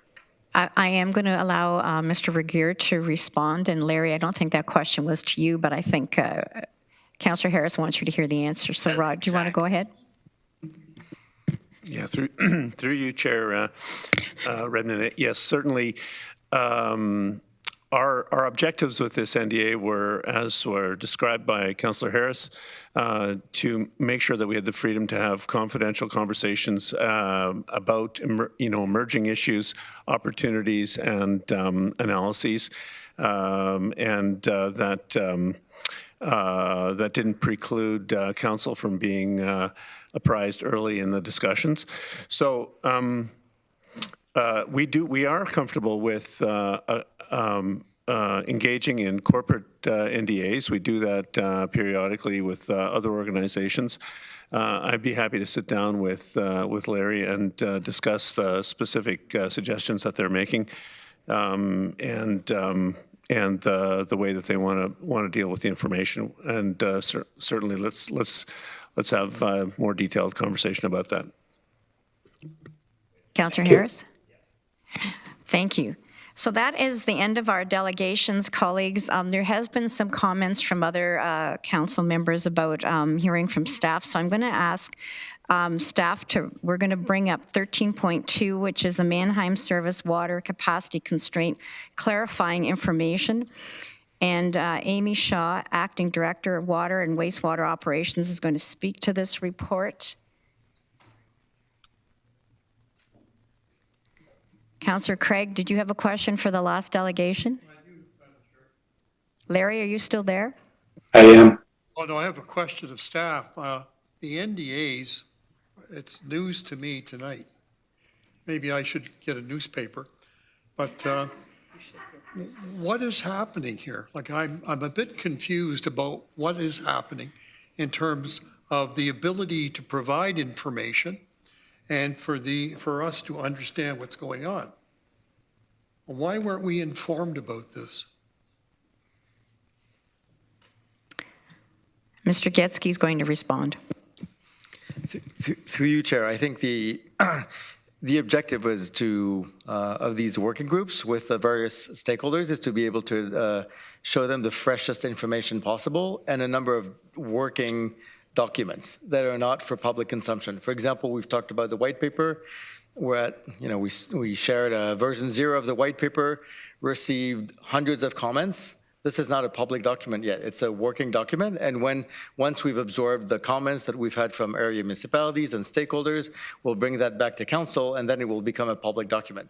But in the meantime, we don't want 5 different versions of the white paper to be circulating in the public, and that needs to be there needs to be a working document that we can actually work in with the work groups. And that's the point of the work groups, was to be able to present, I would say, half-baked information with our partners so we can refine it together before we bring that back to council for approval and to the public for broader information.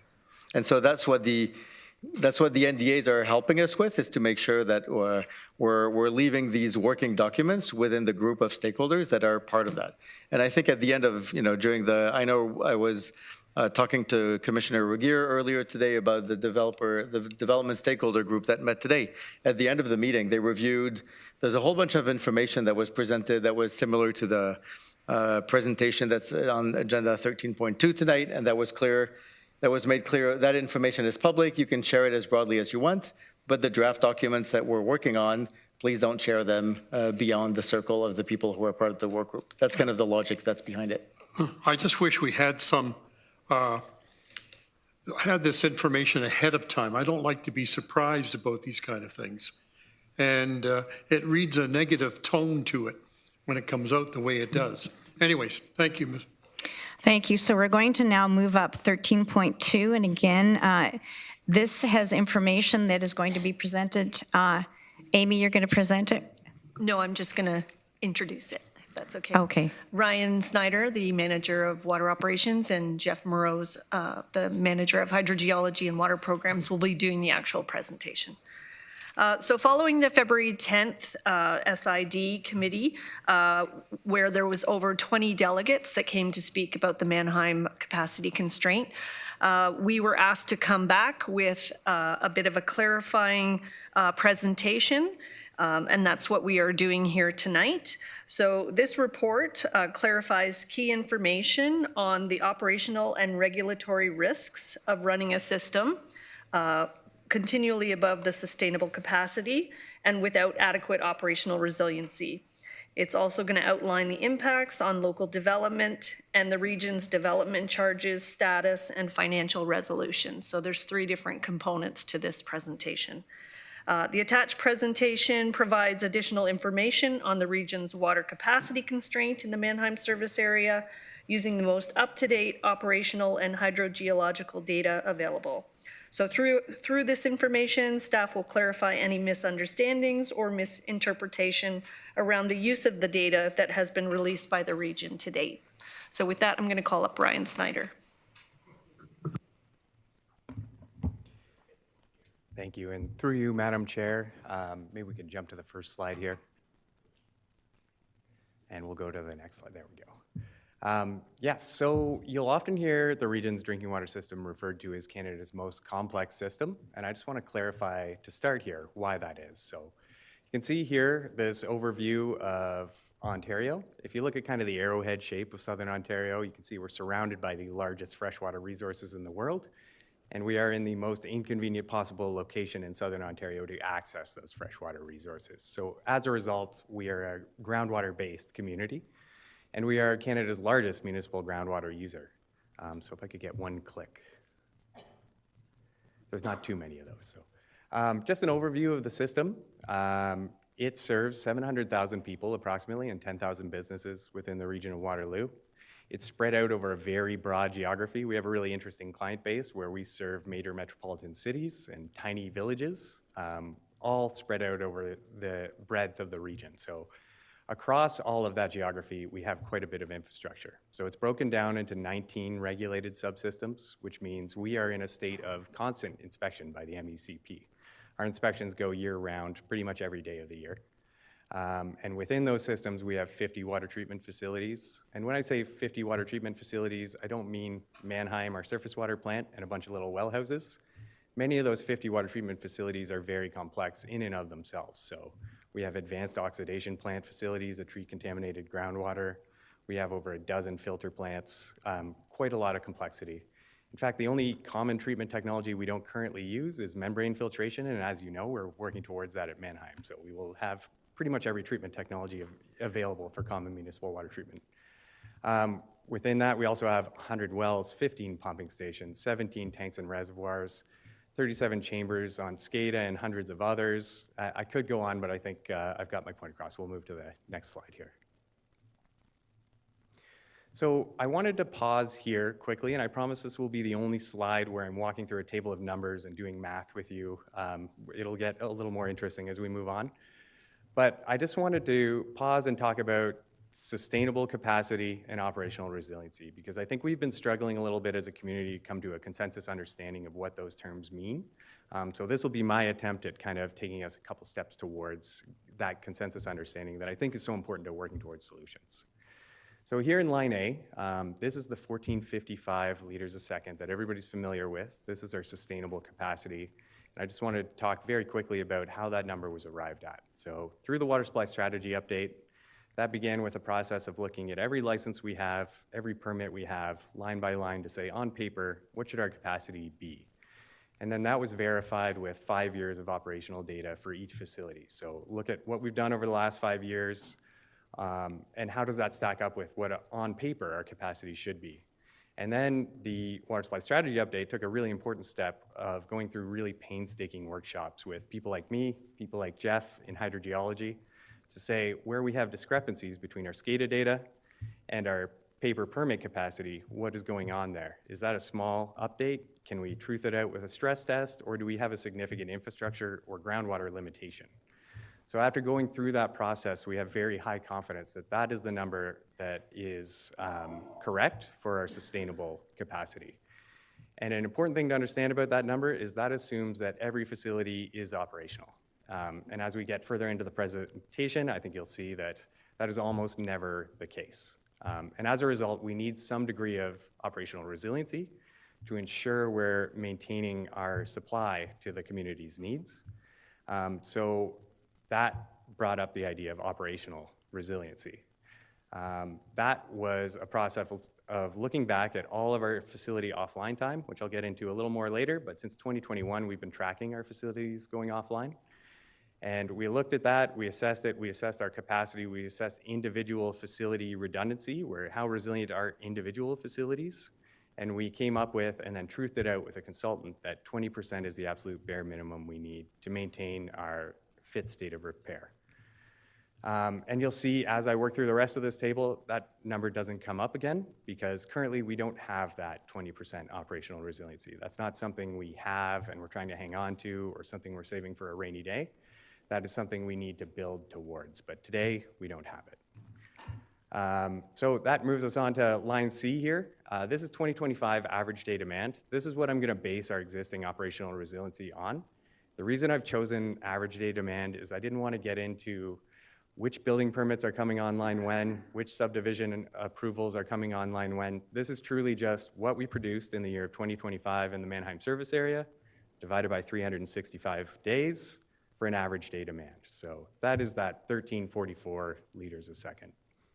So if I subtract that from our total sustainable capacity, we're left with 111 liters a second, or 7.6% operational resiliency. So that is our current buffer. Resiliency, or another way to look at it, is our engineering safety factor, what we truly require to ensure that we can sustainably supply our community's needs. And another number that we're very careful about communicating, I really need to stress that in row F, this is our currently offline capacity. If you can envision, we have over 200 buildings, 50 water treatment facilities.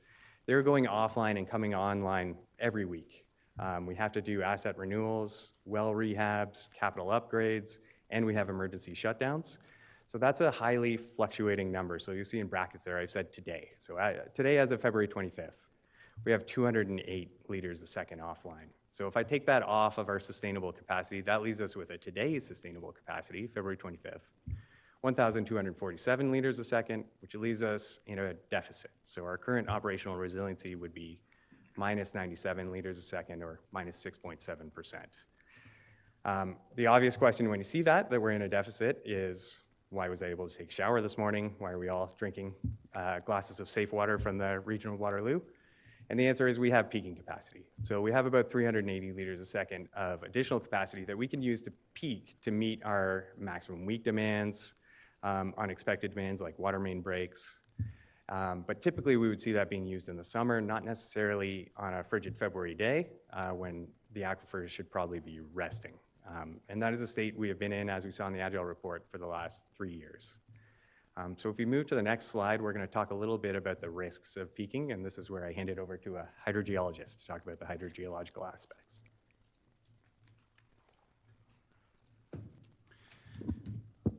Thank you, Ryan. Through the chair.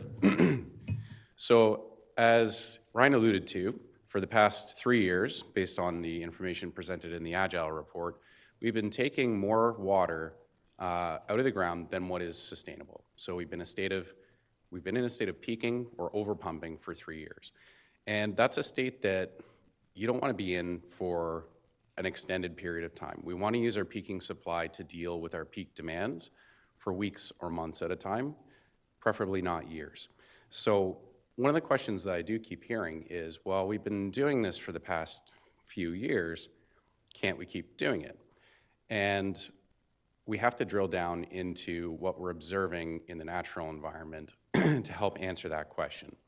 So the two plots that you see on the screen in front of you right now are from monitoring wells that are located in our Mannheim West well field. What you see is the blue lines on the top that are kind of bouncing around a little bit. Those are water levels that are actually measured in our monitoring wells. The red dashed line that you see below, that represents a trigger level that exists on our permit to take water. This is a trigger level that's established, required by the Ministry of the Environment, Conservation and Parks. And this trigger level was established with the purpose and intention of protecting private water supply wells that are within the vicinity of these Mannheim well fields. So what you can see is, starting in approximately, it's a little hard to see, 2021, we start to see a downward trend in water levels within this part of the Mannheim well field. And we start to get really close to these trigger levels. And what that means is, if we're going to cross that trigger level, we have a much higher degree of risk that we're actually going to cause interferences to private wells, lowering water levels or potentially drawing them out to the point where they can't be used.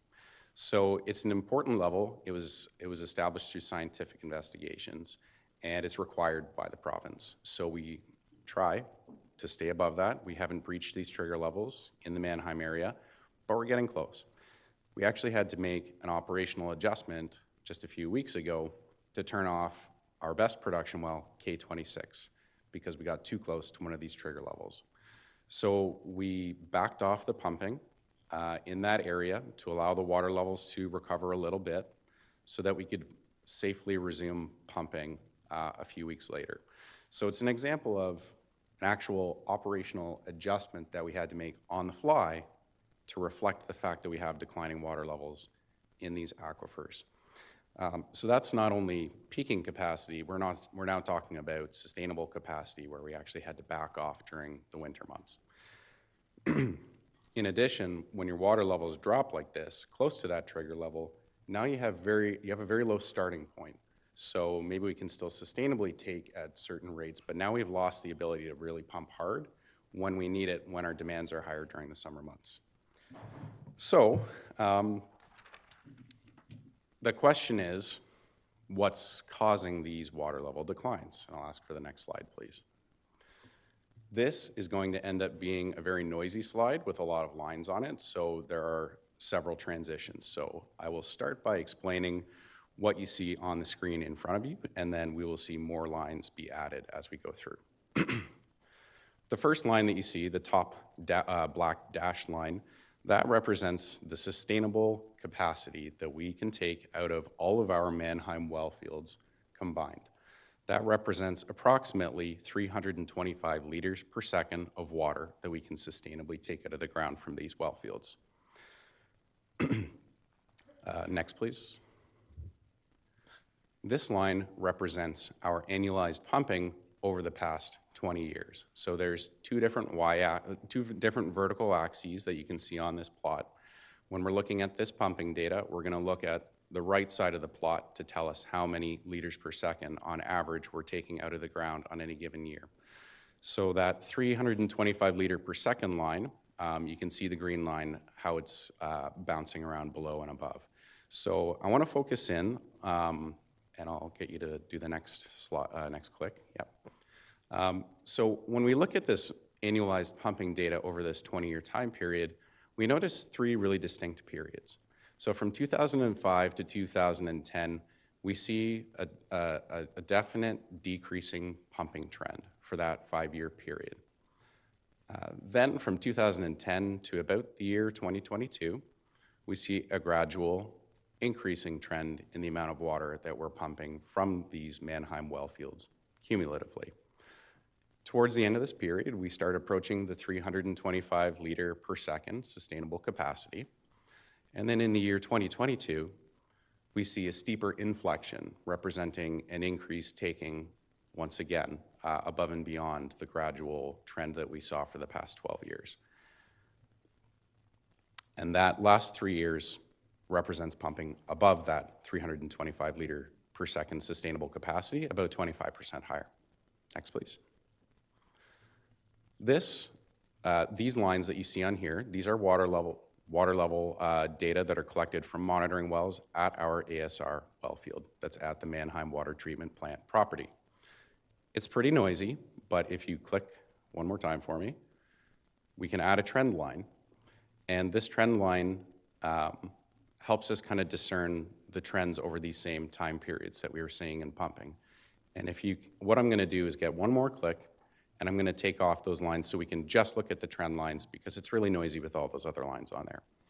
So from 2005 to 2010, where we have these declining pumping trends in the Mannheim well fields, we actually see an increasing trend in water levels in the aquifer. So it's the inverse relationship. The less pumping we do, the higher the water levels go in the aquifer. And on the left side, on the vertical axis, that is our groundwater elevations in meters above sea level. So that's what you can compare the water level data to. Then from 2010 to 2022, during this period of gradually increased pumping over a fairly long time period, we see a gradual decline in aquifer levels in this well field. Then you can see from 2022 to 2025, where we had the steeper increase in pumping, we see a steeper decrease in groundwater elevations in the aquifer.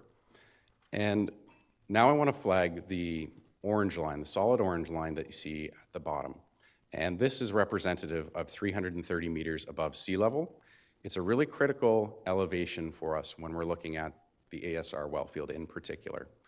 So as you can see on the right side, right at the end of the data set, the black trend line has crossed or just gotten to that orange line. The orange line's kind of a warning sign for us. Under non-pumping conditions, that means we only have about 2 meters of water column to start with before we even turn our wells on. Once we turn our wells on, that's a very small amount of water that we can actually pull down before the well is dried out to the point where we can't use it anymore. The red dashed line that you see below the orange line represents the top of the well screen, and that you can't bring the water level any further below that. So when we ask ourselves, what's the cause of these declining water level trends? This data set really shows a smoking gun that our pumping is influencing water levels in the Mannheim Aquifer. And what happens if we cross that orange line and we go too much further is we start to risk the potential that we could lose ASR wells, so losing supply wells if the water level trends continue to go down over time. So it's not going to happen to all of them all at once. There's slightly more water, slightly less water in some of them, depending on where they're drilled and the geology, but you start to run the risk of losing them one by one. So the question is, can we keep doing this? And data sets like this, to me, suggest that we probably can't do this for much longer. We're in a period where we want to start resting our aquifers in this area to watch the water levels rebound to give us more of that sustainable capacity and more of that peaking potential for the summer months. And the other question that's been asked a lot is, well, how long can we actually peak our system for? Well, when we see our water takings that are 25% or so above what we deem to be the sustainable capacity, we're really only getting 2 or 3 years out of that before we really need to back off.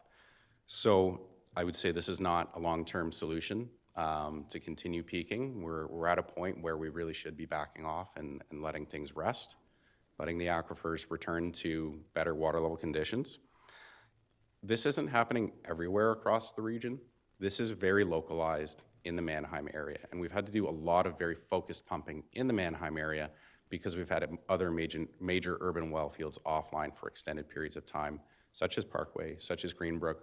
We had William Street offline for a number of for more than a year as well. So we've had to really lean on these Mannheim aquifers and these Mannheim wells to get us through, but probably for not too much longer. If you can move to the next slide, please.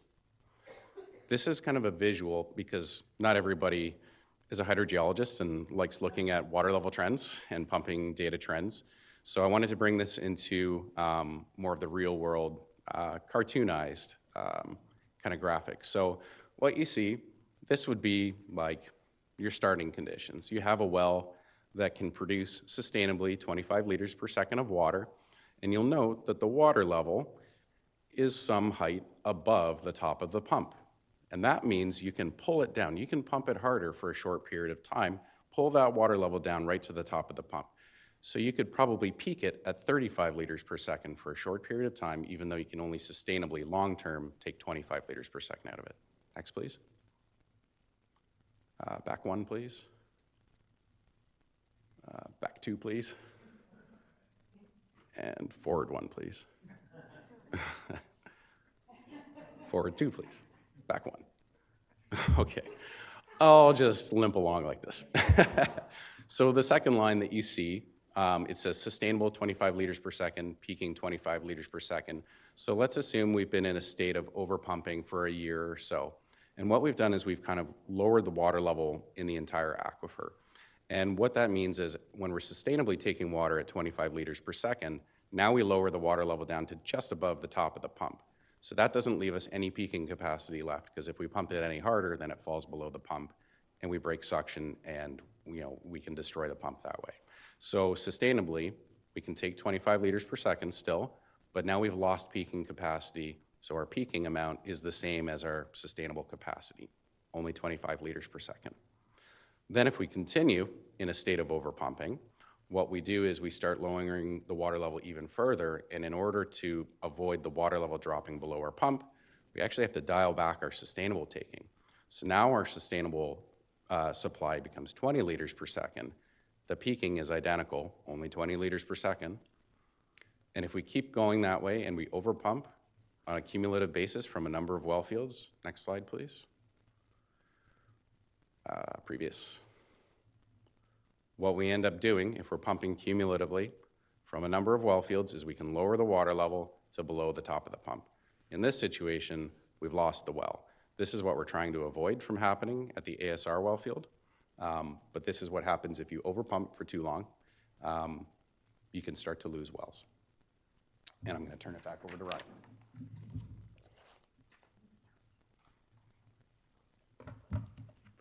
And next slide, please. So I just want to quickly address the other risk of peaking, which is at our surface water treatment plant at the Mannheim Water Treatment Plant. Many of you have heard we have a constraint with our plate settler process. So I'm just going to quickly address this here. It's a very simple process. Honestly, it is 12-foot long sheets of stainless steel spaced a couple inches apart. And if you look at the image here, this is a cross section looking between two of those sheets of steel. The water flows up between them while the solids in the water settle out. The sludge lands on the plate, and then in just about every installation in North America, that sludge continues to slide down the plate and drops down into a sedimentation basin where we pump it away and we deal with it our residuals management. At Mannheim, for reasons that I could do a separate 1-hour presentation on, that sludge sticks to the plates and it does not drop off. So the only way we can get that sludge off the plates is to drain them down, take half of Mannheim's capacity offline, get into that basin and pressure wash it from below. And in the summer months, we don't have the capacity to take Mannheim offline. We need to keep the water moving. And that is also the time when we need to peak Mannheim. And when we push Mannheim too hard, as we learned in October of 2022, this is a photo standing in the basin looking up at the plate settlers from below. That weight builds up too much on the plates and they start to bow and bend. And when they get too heavy, they buckle. And then they press on their neighbor, and then the problem propagates down the line and gets worse in a self-reinforcing loop that could leave us with half of Mannheim's capacity or all of Mannheim's capacity offline for weeks or a month, which would leave the community in a very difficult situation with respect to water supply. And if you'll jump to the next slide. With respect to operational resiliency, I mentioned there's a few reasons we need it. So emergency shutdowns, asset renewals, capital upgrades for growth. This slide addresses some of the emergency shutdowns. So I've chosen just a few examples. This list is by no means exhaustive. I just want to highlight a few examples of some of the reasons we need that operational resiliency. So here on the left, this is a credit to Jeff's group. They have hundreds of monitoring wells all around the region, monitoring not only our water levels, but also our water quality to protect public health. So this is a photo on the left here of a monitoring well located near well K10A, which supplies the Stream Street water supply system in downtown Kitchener. It's our second heaviest lifter in the Mannheim service area. And they detected hydrocarbons during routine sampling. So what that triggers is immediately shutting down that well, losing the 16 liters a second of sustainable capacity while an investigation into the contamination detected in the monitoring well happens. In the middle there, you'll see a sinkhole next to our ASR4 well. That's a sinkhole that emerged from the earth one day, suddenly, surprising a lot of us, and it compromised that well casing. So that's a permanent loss of that well until it can be replaced, and that's a loss of 20 liters a second peaking capacity in one day. And on the right here, that is a surface elevation map of the floor of Greenbrook Treated Reservoir number 1. So when Greenbrook's finished treating its water, it goes to one of 2 treated reservoirs. This is the first one, and if you look at the surface elevation map, that low point, kind of the blue point in the corner there, that's the northeast corner of the reservoir, that's a catastrophic reservoir failure. So it's a concrete reservoir, it is broken, and that corner has crumbled and sunk into inappropriate or insufficient subgrade. So once you're in a reservoir and you see it like that, that reservoir is not coming back online. It's not safe. So that's 80 liters a second capacity loss. And this case I want to highlight as well is our staff moved very, very quickly, and in a matter of months got all the permitting, all the construction, all the design done to bypass that reservoir and get Greenbrook back online and functioning for us again in relatively short order. We got our 80 liters a second capacity back, and then within a matter of months, a filter vessel, which should have a 100-year service life and had been installed in 2009, failed and blew all the media out the side of the filter. And that caused a series of cascading process failures that leaves Greenbrook offline today while major asset renewal efforts are underway. So the point of this slide is that it's very easy to look backwards and think this well has been producing for us reliably for 40 years. This water treatment plant, in some cases, Greenbrook, has been producing reliably for 100 years. I shouldn't have used Greenbrook as an example. You all know it's been offline several times. But it's easy to look backwards at like a well producing for a very long time and think that's going to continue into the future. But in operations, when we're immersed in it day to day, we see the system is a lot more fragile and we have to deal with some uncertainty. So that's where we need that, that resilience to buffer against that. If we move to the next slide.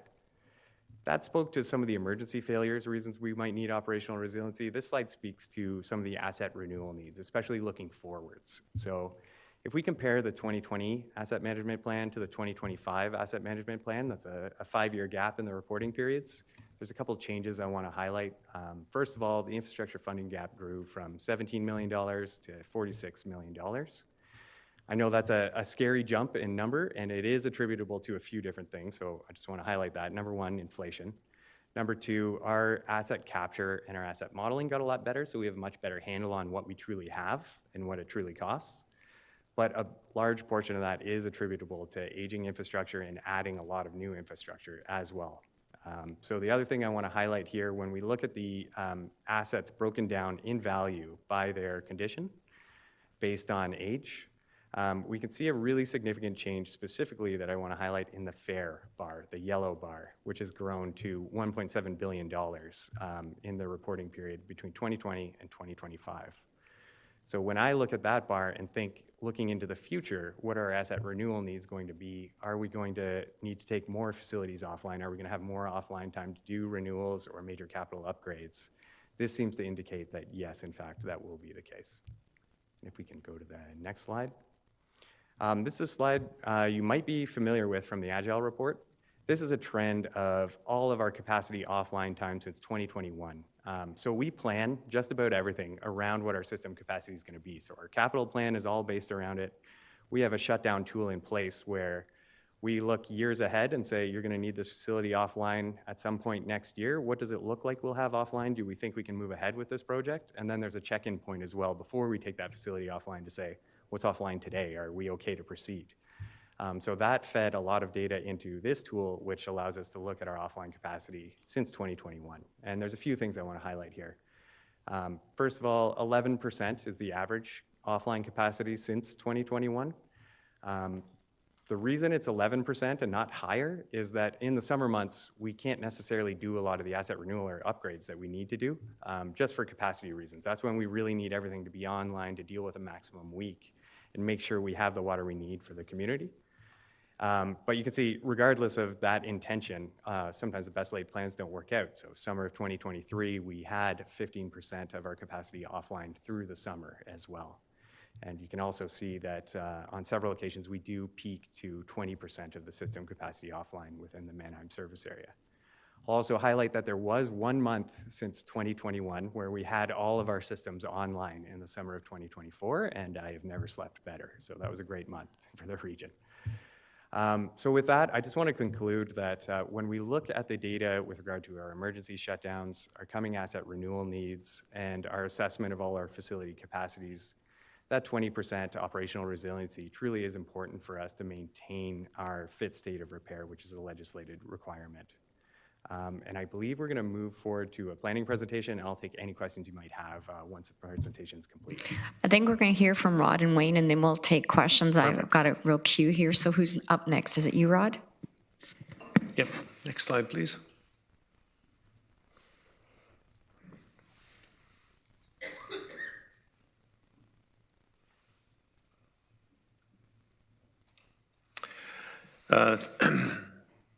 Thank you very much, Ryan. And we have here a couple of notes on the development situations in the Mannheim service area.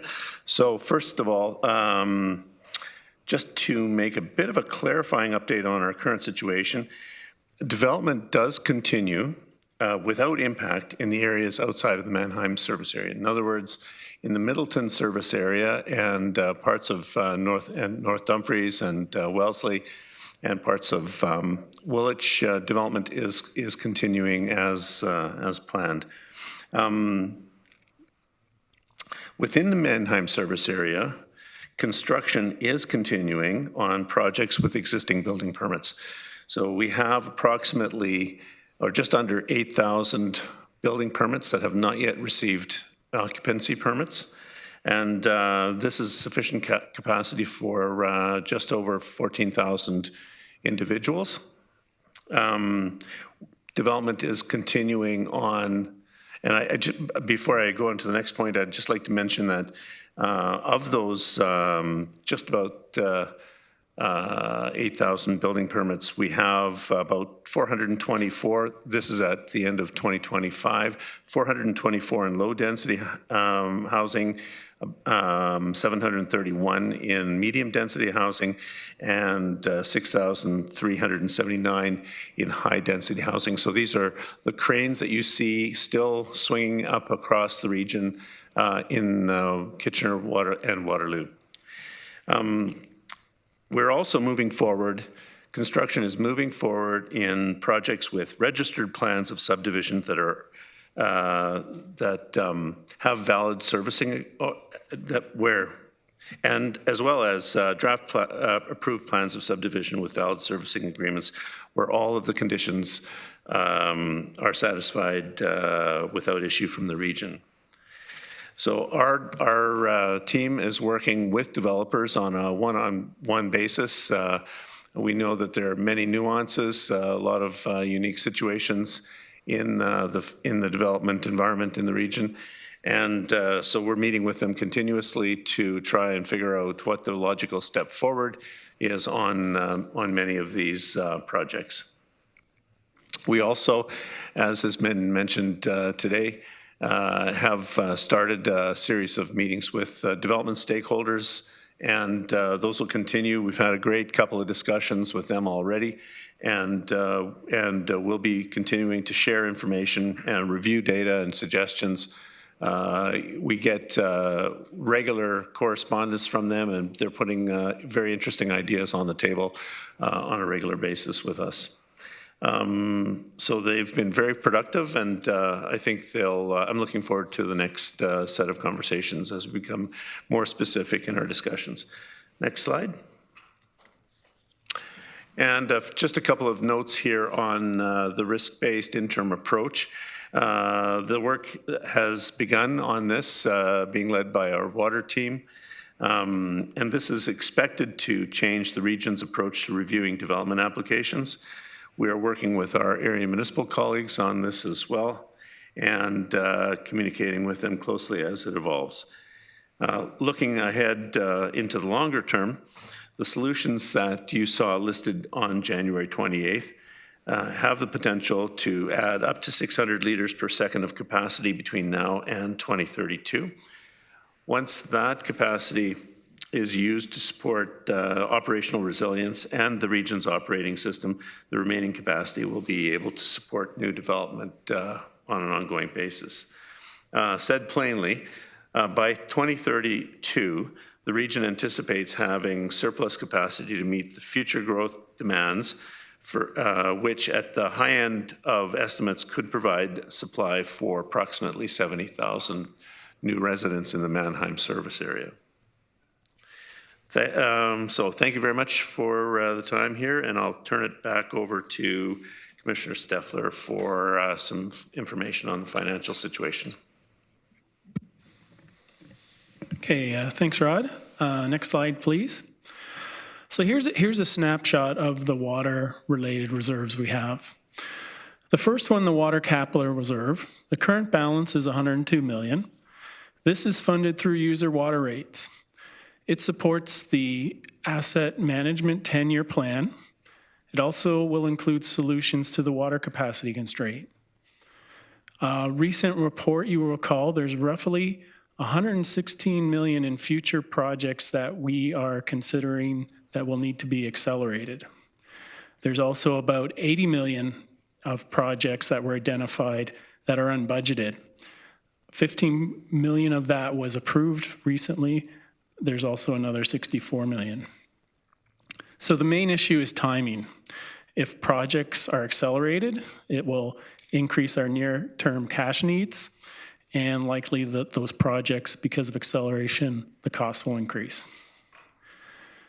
The other reserve we have is the Water Development Charges Capital Reserve. The current balance of that reserve is $5.3 million, which is funded through development charges. It funds growth-focused water infrastructure projects, such as infrastructure upgrades. Examples include William and Strange Street upgrades, the Mannheim Water Treatment Plant optimization, and Cambridge water distribution impacts, upgrades. There is also, in recent reports, we mentioned $2.5 million in operating pressures that's funded through our stabilization reserve. We have a water stabilization reserve that has a balance of about $9 million. So really, the pressures here is early spending will tighten the reserves. It may require taking on debt earlier, and it could impact rates. In terms of next steps, staff will be bringing a water financial update in May. At that time, we should have better understanding of the sequencing of these projects, some of the costs, and then we can go through and determine impacts on reserves, debt, and rate impacts for the 2027 budget. And with that, I think I'm turning it over to Acting CAO Getsky. Thank you, Wayne, and through you, Chair. So thanks for this overall update. Just before we move to questions, I want to recognize, this is this organization's current priority. Everyone's working hard and fast to fix parts of the Mannheim water system that are offline, to restore system resiliency, create additional resiliency, and add new capacity so we can get back to building homes and supporting economic growth as quickly and responsibly as possible. And we will continue to bring council and the public updates in real time as this evolving issue unfolds. Just maybe before moving to questions, I wanted to take just a moment to formally welcome our Interim Commissioner of Water Services and Wastewater Operations, Ken Brothers, who's with us tonight. I don't think he'll take a lot of questions because he's on day 3, so a bit of grace on there, but he's joining us on an interim basis with his extensive background in the field and in the network. He will be working with the team, with area municipalities, with the development industry, with the province, all the stakeholders that we need to work with to be successful here, to accelerate the work, to build that operational resiliency we've been talking about, and add new water capacity. I know he's getting quickly up to speed on the task ahead, and there's a lot of questions are on his table right now, and he's listening to all of the stakeholders as well as the team to really understand and be able to guide us forward. And he's looking forward to working with council and the broader community. So welcome, Ken, and maybe I'll leave it there and for any questions to staff. Thank you. So welcome, Ken, and this will be easy on you today. Thank you very much. This report is for information, and I'm going to start out. Councillor Salonen, do you have a question? Thank you, through you, Chair. Thank you very much, staff, for this additional information. I'm happy to start seeing more and easy to digest information coming to council. I do have multiple questions, but the immediate one that I was wondering about on the financial side is those reserves, although those are huge dollars, they seem to already kind of be tied up considering the slide that had the infrastructure deficit. So I'm just wondering if that can kind of be spoken to, because I don't want to think that having multi-millions of dollars put away sounds like we have all the money to fix all of our infrastructure needs. Wayne? Through the chair, yeah, that's correct. That funding is for a plan that's going forward. So, but it is a bit of a sequencing. So we can utilize some of these funds in the near term, but as we then get into 2027 budget, we'll need to update that, and then that may impact our planning going forward. That may require looking at increasing rates. It may require reprioritizing other things.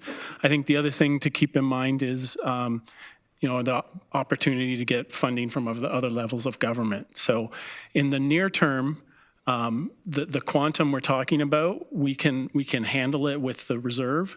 But over the next few years, if we don't do something, that's where we would have an issue. We wouldn't have the funding to continue with the capital program. Councillor Salonen, do you have a second question? Yes, and this would probably be for our hydrology staff. It was actually a follow-up to committee the other week. It was mentioned, and I just want to confirm if I heard correctly, that we've already been running a pump test at the Mannheim wells that is approximately taking the 30 liters per second and dumping it into a ditch versus into the system. I just wanted clarity on that, please. Through the chair. So yeah, thank you. That's a great question. So the water that we're permitted to take up to 158 liters per second at the well field. So we increased our takings in 2019. That's correct.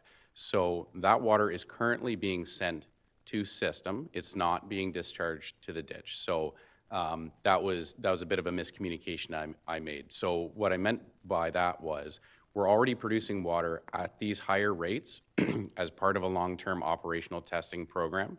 So we had two options. We could send this water as part of this long-term test to a ditch just to discharge it so that we could pump at a higher rate to assess what type of responses we're seeing in the natural environment. Rather than just pumping to a ditch and wasting that water, what we did was operationalize that water. So it's currently being utilized within the rest of the IUS, within the Mannheim service area. So we're making good use of the water through this long-term testing. It helps provide us with some operational flexibility.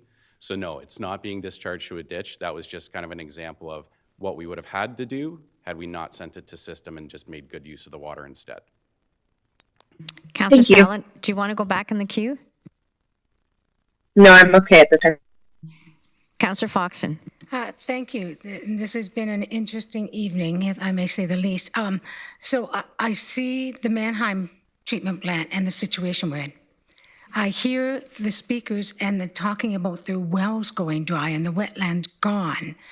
And I hear about solutions and funding. What I would like to do, if possible, I'd like to see Mannheim, I'd like to see the other plants, how much water they have producing, and where the whole region as a whole sits. I don't want to take water from Wilmot if it's going to hurt other people. So I need to see the whole picture to say, okay, I can figure this out now. I understand what you're saying, but I haven't got that yet. I've heard a lot of negative. I need to see the balance of what we do and making it right. That'll come out positive. It's going to come out positive, right? Jeff, do you want to talk about the wells in Wilmot? Yeah, through the chair. So we have a very large system, many different sources of water. And as we've learned over the past 3 years, we've been straining the system. So we've learned a lot more through this basically, 3-year stress test of what the system is actually capable of doing kind of on a short-term basis.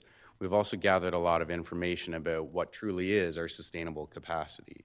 So I would say we've gained a lot of good information. We're synthesizing a lot of information still. A lot of this information has been learned through the WSSU, which is still ongoing. That's been really an evolving project where we've really gained a much greater understanding and appreciation of where we have limitations and constraints, natural, permit, treatment.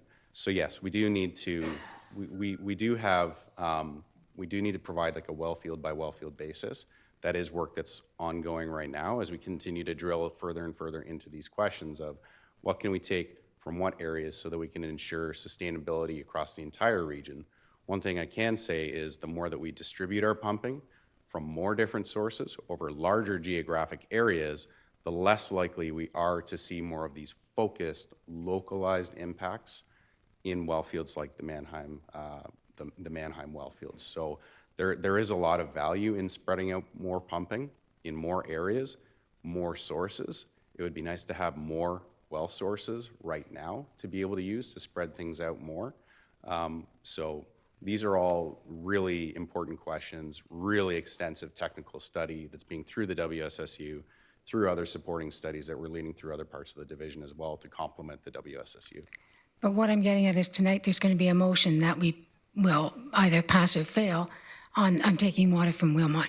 I would need to see what the water situation is in Wilmot before I would support a motion that would allow for further taking out of Wilmot. Because what I heard tonight scares me. So through the chair, we've had 6 years of operational testing now at pumping at these higher rates in the Wilmot Center well field. Generally, there's a lot that goes into different types of groundwater uses in the area. So surface water features, even ones that are reflective of the water table, they can be very susceptible to natural fluctuations in precipitation patterns. So in the years 2020, 2021, and 2022, especially 2022, very low precipitation year, that can have pretty substantial impacts on shallower features that are reflective of very shallow groundwater conditions. So there is some there's some susceptibility to rainfall patterns. The last 3 years haven't made up for the precipitation kind of deficit that we saw over those 3 years. And I'd say the same is true for shallower private dug wells. They're often not very deep. They're often kind of just drilled into the top of the water table, and they can be very susceptible to changes in precipitation patterns as well. So it's all part of the information that we're collecting constantly and constantly reevaluating. When we get new information, we incorporate that into our broader understanding. We refine things. So what I've seen to date, we're seeing strong indicators that the environmental impacts that have been flagged related to surface water might be some or largely related to the precipitation patterns we saw over that really dry 3-year period. But it's something that we continue investigating, obviously. Can you show Councillor me Foxton, a map do you want to go? similar to Mannheim that shows me what water is available in Wilmot? Because I can't support the motion based upon what I've heard tonight until I see something that shows me there is the water there. Sorry, I missed the first part of the question there. Can you did it, the map of Wilmot, I mean, of Mannheim was great. I need to see something like that in Wilmot to show me that we do have capacity there. Through the chair, so we have looked at the amount of water that's available in the Wilmot Center wells. So we have anywhere between 10 and 20 meters of additional drawdown that we can tap into. So the water levels aren't nearly as low in the Wilmot Center area as what we see in the Mannheim area. So respectfully, I don't have a chart demonstrating that, like what we saw for Mannheim today. That's part of the evolution of information that we're preparing and providing. But I acknowledge that you haven't seen that in front of your eyes today. Councillor Gowing? Thanks, through you, Chair. So Councillor Salonen talked about the financial part of mine, but from what I hear from Commissioner Regier is we have an infrastructure issue, but we can pull more water, but then now we have a aquifer issue where we can't sustain the water. So I'm just wondering where, and along your thought is, if we're going to pull from Wilmot, why do we not know what that looks like today? Over to you, Jeff. Through the chair, so I'd say we are pulling that water today. It's being sent to system today. So the 30 liters per second that we're talking about transferring to the Mannheim service area, I would say that's more of a paper exercise. So we're using that 30 liters per second now for operational flexibility, but we haven't committed any of that 30 liters per second for growth. And the reason we're not committing that 30 liters per second for growth is that unless it's considered a permanent transfer, those homes are going to be there forever. They're going to be there for 50, 60, 70, maybe 100 years if they're really built well. So a temporary transfer, it's a paper restriction that prevents us from confidently saying this water is always going to be there for these new homes that are being approved right now. So I would say, we're taking the water. There's maybe a little bit further of an increase, like a very small marginal percentage increase. So I think we have a lot of that operational data to tell us that we can do what we're doing. And some of the impacts that we may be seeing, we have to weigh whether precipitation totals over the past few years are a big part of that as well. So I appreciate that, but I don't think that was my question. My question is, do we have this data that you showed us today on the aquifers in Wilmot?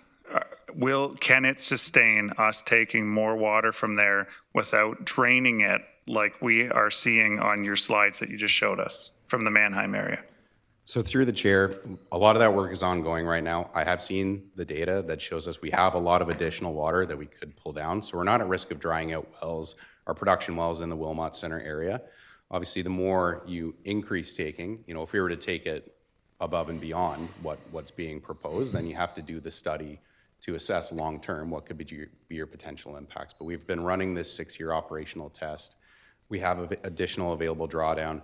But because this is a paper exercise, I really wouldn't anticipate really any changes to that drawdown. We're not proposing to take more out of the ground right now. All we're doing is proposing to say this is going to be a permanent taking to allow growth to proceed. Councillor Gowing, do you want to go back in the queue? Yes, please. Councillor Craig. Well, thank you, Madam Chair. My question really relates to the first 3 slides and the trend that showed going back to around 220, 221, that difficulties were starting to show up on all those trend lines. So my question is, why wasn't council informed about this depreciating situation at an earlier date as opposed to just a few months ago? Jeff? Through the chair. So water level trends take some time to see, is this just a blip in the radar? Is this something that's going to be fairly temporary? Or are we actually seeing a trend that's indicative of a more long-term, more concerning trend? And I'd point out that in 2021, 2022, at that time, our understanding was there was a lot more water supply available than what we currently understand today as we've revised our methodology and we have a much better understanding of the system. So what we've learned through this is, we can't transfer water from the Middleton service area to the Mannheim service area. And a lot of the surplus capacity that we had on paper is actually in that Middleton service area. So I think our understanding of the system back then, we thought there was a lot more operational flexibility within the system, that we thought there was more room within the system. So if you're seeing these water level declines, first of all, you don't know if it's indicative of a very short-term thing or of a longer-term thing.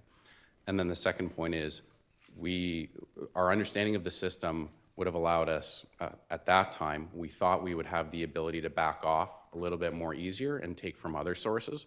What we understand now is that our sources in the Middleton well field don't go the other way. So it's kind of reduced our ability to be flexible with our pumping in the Mannheim service area. So your methodology is the issue in terms of the interpretation of why we weren't informed earlier? So through the chair, I don't want to comment on what past leadership would have brought forward to council or not. I understand that. Okay. Yeah. So no, I think at that time, that was the beginning of the trend, and we wouldn't have necessarily known that that was actually part of a trend at that time. It would have been a very short-term piece of data. So I wouldn't say it's necessarily, I wouldn't put it squarely on the methodology for why this wouldn't have been flagged. I think back then it wouldn't have been flagged as necessarily being a trend that we were concerned about because it was just the front end of it. And what you do see in our aquifers, you do see natural variations year over year, even throughout the course of the year.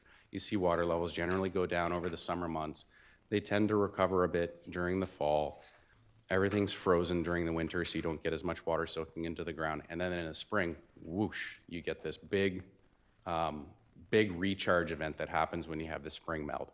So I think we're still gaining an understanding as well about all the different factors that contribute to when we do see these big recharge events. Snowpack is probably really important, and we haven't had great snowpacks the last few years. We've had 2 really good snowpacks the last couple of years. So it's an evolving understanding. I'd say it's probably because we were right at the beginning of the trend there and didn't realize that this was going to be part of what was a much longer trend that we're observing. Councillor Craig, do you want to go back in line? Back in the queue? I'm in line now, aren't I? You asked your 2 questions. Just to follow up, if I may, with this. The concern is you showed 4 different trend lines, and yet no alarm bells went off during that time period. Now, I understand what you're saying with, quote, methodology, but it seems to me that there were signals out there. Thank you. Councillor Hunick.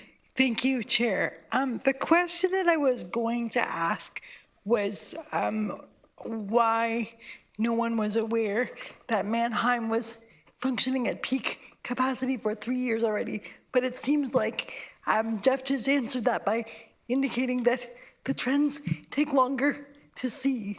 So with that understanding, if similar trends don't appear for 3 to 4 years, if we take more water from Wilmot or wherever, how will we react sooner next time? Jeff, over to you. Through the chair, so it's a great question. This is obviously an important moment where we're recognizing that one of our very major well fields has actually given us a hydrogeological constraint to actually producing the amount of water that we thought was sustainable. So as these water levels have declined in the Mannheim area, now we understand that as the water levels drop, we lose sustainable capacity. And that's partly based on the geology of the area. We don't have a very thick, saturated water column to start with in this area. We have a much thicker, saturated water column to start with in other areas of the region, including in Wilmot Center. So I think that the resilience of the aquifer in that particular location is probably a lot larger than the resilience of the aquifer itself within the Mannheim area. I'll also note that in the Mannheim area, that's the aquifer, that's the area, those are the well fields where we pump the hardest. 325 liters per second cumulatively is much higher than we would pump at Wilmot Center. It's more than double that. It's more than double Herb Street, more than double Strange Street. So it's obviously, as we've learned this about AFB2, the aquifer that supplies the Mannheim well fields, it gives us that evidence that we can get into this situation if we're in a state of overpumping for a prolonged period of time, and we'll be on top of it. Councillor Hunick, do you have another question? Well, just to follow up. So thank you for that. Will we be able to see the downward trend or an upward trend, whatever trend? Will we be able to see it sooner next time? I'm not sure. I don't understand. So through the chair, we also have more tools at our disposal now. We do have remote telemetry systems, which are not brand new for us, but they're a newer technology for us. And we have the opportunity to deploy those where we have more sensitive areas where we do have that concern about potentially interfering with private wells or with the natural environment. So that's what we're leveraging in the Mannheim area now. That's what's kind of been able to give us this real-time information a little bit faster to help steer us down that path of investigating. Historically, there would be data collection, reporting, so maybe less on-the-fly analysis by staff. We'd lean a little bit more heavily on our consultants, but we have a lot more tools to see data faster now. So I'm confident that we'd be able to start to see the beginning of these trends earlier, keep a close eye on it. How much earlier? Sorry. Oh, I don't know if I can quantify that. Okay. Earlier. Okay. Councillor Hunick, do you want to go back in the queue? No. Thank you. Thank you. Councillor James. Hi, thank you through you, Chair. Thanks for this report presentation, trying to fill in some of the gaps. I have a question specifically about your slide 5, and I'm just wondering if that could come up, and that's with what are the risks of peaking in groundwater? Similar to Councillor Craig in terms of that downward trend, you've got the two graphs there, and there's a gap between 2022 and 2023. You might have explained that. Can you explain what that gap means? Yep, through the chair, I think, so it's on the bottom of the graph there? Yeah. Yeah, so that would just represent a period where, so we have pressure transducers, they're automatic data loggers that read and they take readings.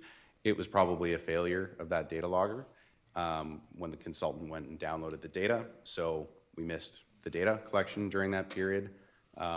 We don't like when that happens, but it does happen. We do have infrastructure, like monitoring equipment that fails, and then we replace it. Okay, and then so when I look at the trend, it seems pretty consistent when we go back to 2010 and then you get to around 2022. Yes, there was a gap there. And then there's a significant decline. What I'm curious about, aside from the reporting to council, is what goes to the province. So what type of reporting goes to the province around this? Because we're seeing the decline continue as we're noticing. And just wondering what the patterns are for when we report to the province around this. Yeah, that's a great question. Our permits require us to do biennial reporting. So we're collecting groundwater elevation data, surface water data continually in accordance with our permits. And in some cases, like in Wilmot Center, well above and beyond what's required by our permits. Our consultant then synthesizes and interprets the data and produces reports biennially. So that's every 2 years. In the Wilmot Center area, they do produce a report that's annually. So it's a more frequent reporting, again, above and beyond what's required by the province. So we also report our water taking data to the province. There's a ton of different information that is reported on. So that's kind of the frequency. That's the mechanism that triggers that reporting. So there's a back and forth that happens with the province in terms of this. Through the chair, yes, and the province does technical reviews of the information as they're received. Okay, and just, Chair, just one further kind of question, comment, and then I'll stop. I would like to see that reporting tracking from the province and our communication to and from going back to 2022, just to ensure that there is consistency around what we're reporting to them and what they're commenting back to us, if that can be done. Jeff, is that something that's in the public domain? I'll check with staff how exactly the back and forths are handled, if there are any back and forths. So I can follow up. Councillor Rodriguez. Yeah, thank you, Chair, and thanks to the team for this really insightful presentation that I think dispelled a lot of the questions that were floating around, and hope it gets shared with the technical working group if it hasn't already. A question, I don't know who it's best for, but when we talk about bringing new supply online and investing in the projects to do so, can you confirm, like, so we have the risk-based interim approach, but then how do we start then allocating that, sort of an interim allocation policy of, okay, now we have 100 liters.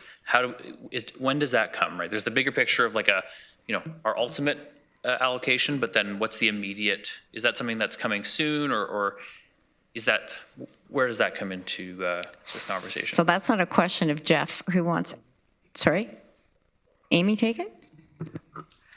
So the risk-based interim approach, right now, the goal is to figure out what those thresholds are and the risk-based thresholds that we're going to be comfortable with to allow the development to proceed. The second piece of that is, like you mentioned, we have to work with the area municipalities and with the development groups to figure out what is coming online, the timing, and I know Rod's group has been really working hard on those aspects. So part of that will have to be a prioritization framework, or like you said, some type of allocation framework that has not yet been developed, but that is going to have to be part of this process, because as capacity comes online, we need to be able to figure out how that will be allocated. So it's to come. No, Councillor Rodriguez, you have another question? That's really helpful. And I think just to clarify, Jeff, to one of the points that you made about Wilmot, just so it's abundantly clear for myself, because I don't know if I understood it this way, we're already using that water from Wilmot. This is a paper exercise to say in the spreadsheet that 30 liters per second is now into the moving it in buckets. So it's actually happening. And could you clarify for how long that we've been using that water, roughly? Yep, through the chair. So that water has been transferring at higher rates into the IUS since 2019. That's when we stepped up pumping in the Manheim well field, or sorry, in the Wilmot Center well field as part of this long-term operational test. So did that answer all of your questions? Sorry. Very much. Thank you, Chair. Thank you. Councillor Shantz.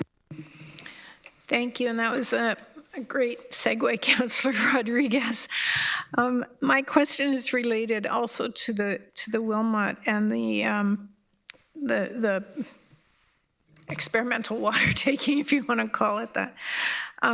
I think you threw out a number that it's more than 30 liters per second that you started pumping in 2019. And so 2 parts. What was that number? And it's presumably being used in the system now. Are there other places where we're taking water that is not part of the paper? And I'm assuming those numbers are not in the chart that you've been showing us, but yet they're being used. So can you put that together for me, please? Through the chair. So in the Wilmot Center well field, we're very consistently averaging 135 liters per second of production since 2019. So the 30 liter per second, again, that's kind of the paper exercise where that water is currently being sent to system, but when you account for all the growth all the people that currently exist in the Baden-New Hamburg area, plus all of the future growth projections that while we acknowledge the official plan is being updated right now, that's the number that we arrive at. And as a conservative number, it could be a little bit higher, but conservatively, we didn't want to say more than 30 liters per second, just in case there are some changes to growth forecasts in Baden-New Hamburg. But consistently, 135 seconds per liter is being produced. Some of that goes towards the demands of Baden-New Hamburg. Some of that goes towards the demands of the residents in Shingletown. Some of that goes towards the demands of some of the residents in Manheim Village, I believe, as well. And then the rest, whatever's left over, we use that for kind of that operational flexibility right now within the Manheim service area. And then I think the second part of your question, I'm not great with 2-part questions. The second part of your question, are we doing that anywhere else where we don't have a paper exercise? So nothing that hasn't been identified. So the Herb Street well field is in the township of Wilmot, but that's identified as water that contributes to the Manheim service area.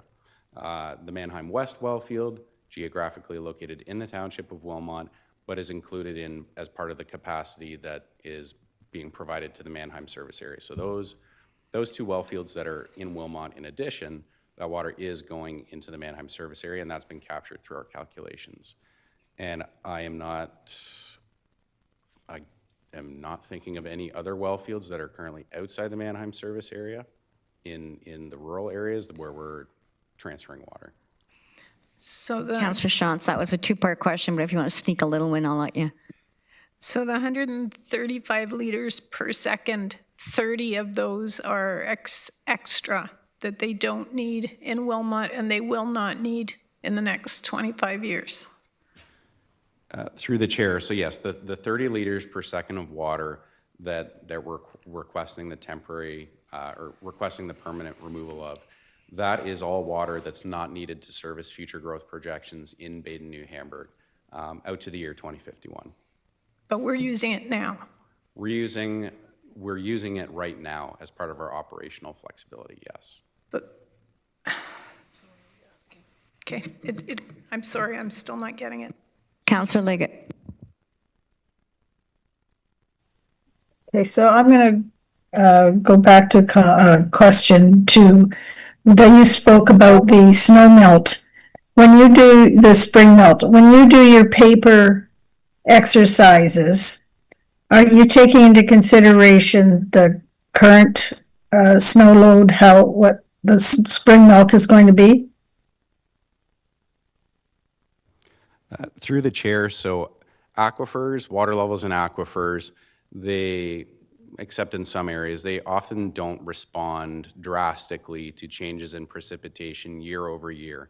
you would generally need multiple years of precipitation at a lower level or at a higher level to start seeing any changes to water level trends in those aquifers.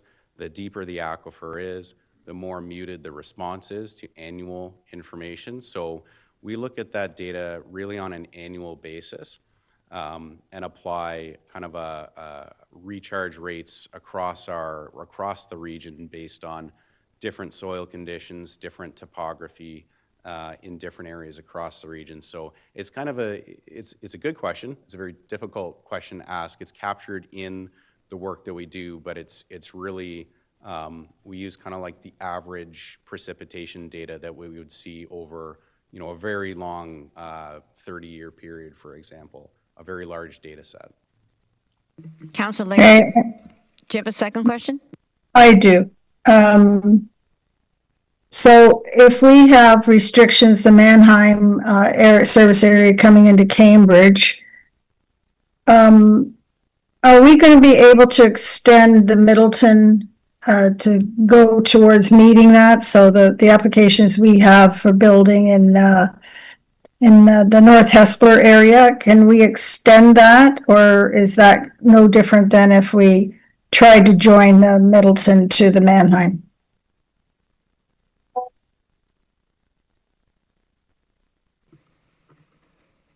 We're going to bring up Nicole for that one.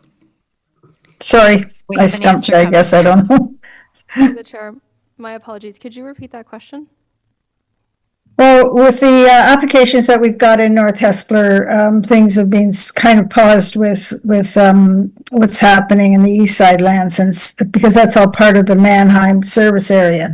But we've got applications coming the other way too. So are we going to be able to extend the Middleton service area to pick that up, or are we going to be on hold for a while longer because we can't change it from the Mannheim? Like we've got two forces coming together, right? So can we bring it coming from the south and up and over versus coming across from Kitchener?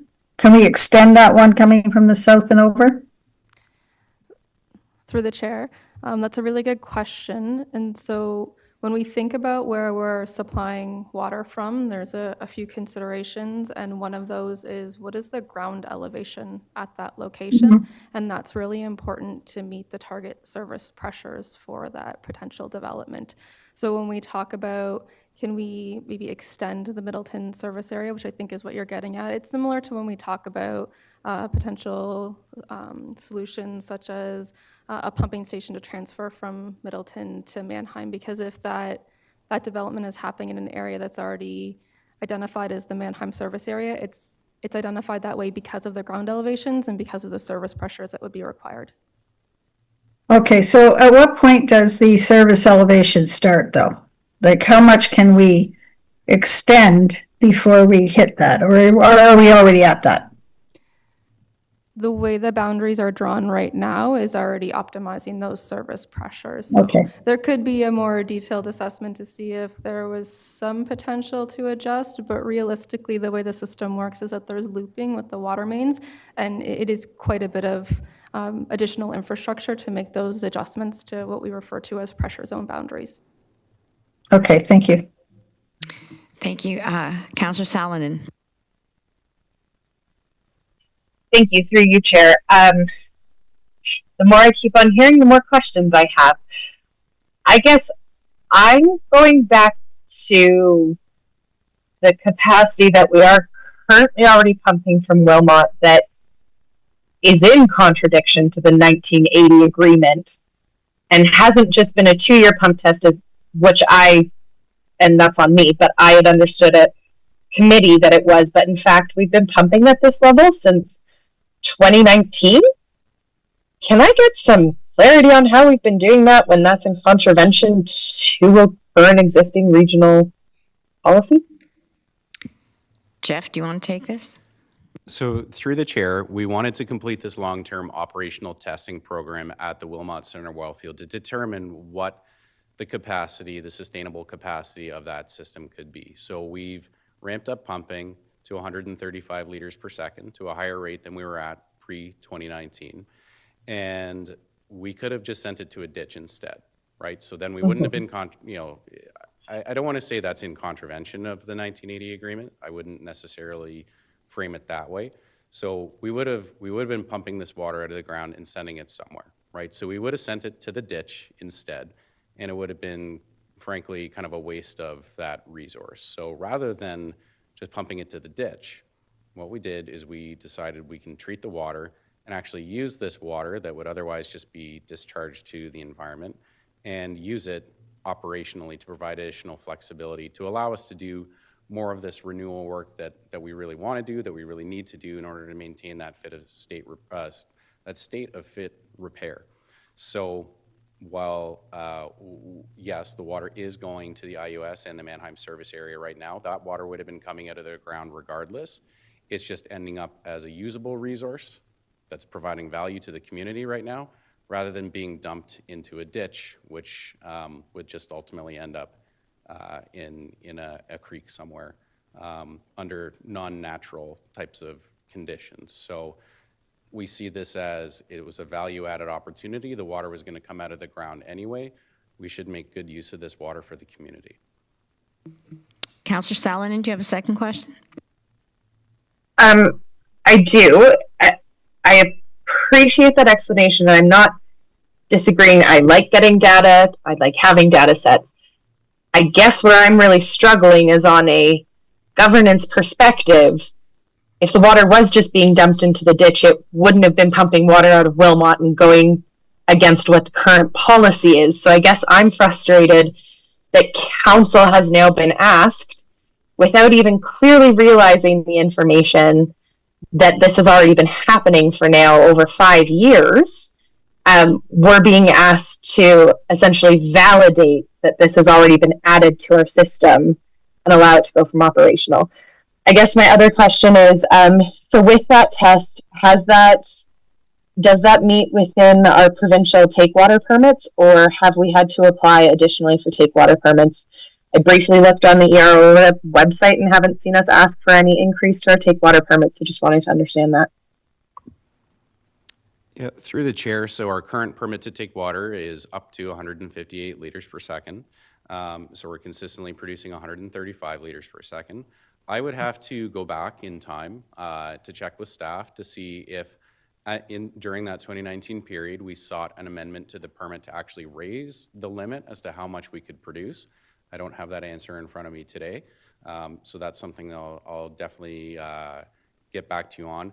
I'd also have to go back and check to see if through this operational testing program, if there was any prior communication with council, back in the late 2010s decade. It's possible, but I don't know the answer to that either, so acknowledged. Yep, a look back would be great. Thank you, Jeff. So I'm going to suggest, I'm going to ask Councillor Shantz, Gowing, and Foxton, if your questions are of a general nature of this information, that is great.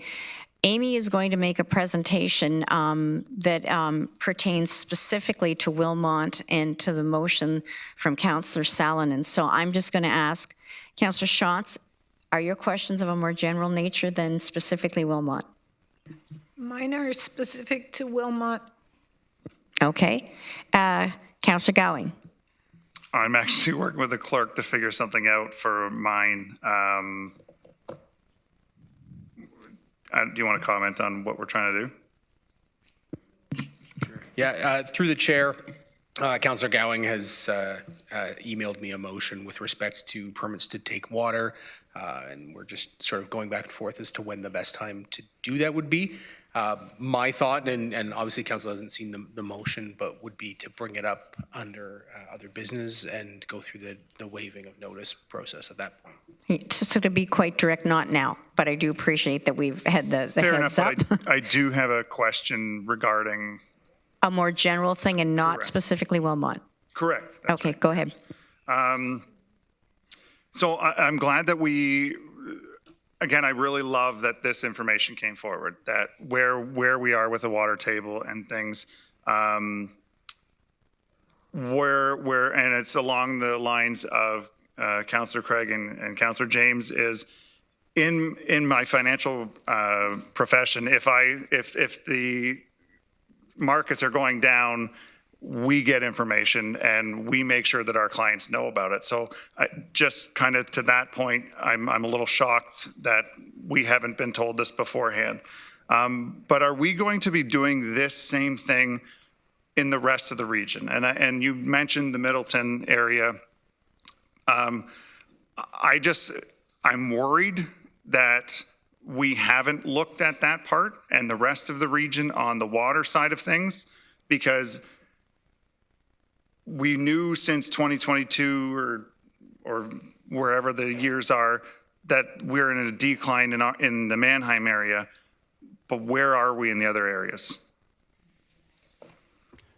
So through the chair, the biennial reporting that, the monitoring that we do and the biennial reporting that we produce, so we take a look at that every 2 years. Every 2 years, it's 2 years. So things can happen in between that 2-year time period. That's why the tools that we have that are a little bit more real time now have been a very valuable addition to our program to allow staff to have eyes on trends like that a little bit more consistently. So yes, we are looking at that. We're in a biennial reporting year. We have to submit all of our reports to the ministry by June 30th of this year. So we're gonna have that, again, fresh snapshot of all of our well fields that are in the region. And it's an opportunity to identify whether we do see any kind of trends like this that are maybe starting to show up in other well fields. The Mannheim one is particularly susceptible because we have, even when we have higher water level conditions, we have a very low starting point. So that one is the most vulnerable to changes in water levels. So I think it's a great question. We're on that. This is going to be a good year for us to report on a region-wide basis whether we're seeing any of those kind of trends, and then that can help inform where we can put some more of these real-time monitoring stations if we do start to see, is this the start of one of these trends somewhere else? Okay, I'm a big fan of proactive, not reactive. So if we can get that information, that'd be great. Through the chair, me too. I love being proactive. Councillor Foxton, is it a general question or about General, Wilmot? as I stated in the beginning, I would like to see where we are with all the water in the system. And so the graph, like you did in Mannheim, I'd like to see it for the rest of the system so that we do know what we're looking at. That's what I asked you before. Thank you. So colleagues, I appreciate that Councillor Shantz is holding in abeyance these questions. We're going to have a presentation by Amy, but just an update, but I'm going to suggest that we have a 5-minute bio break and then we will come back. So we will recess for 5 minutes and then come right back.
So we're now going to move to 13.1,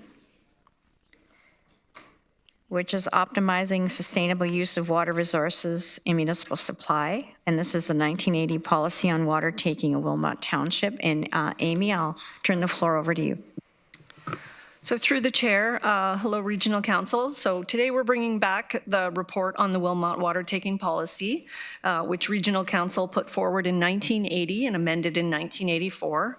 It is commonly referred to as the 1980 policy, and the purpose was to guide the use of water from wells located in Wilmot Township, mostly between the years of 1980 to 1989.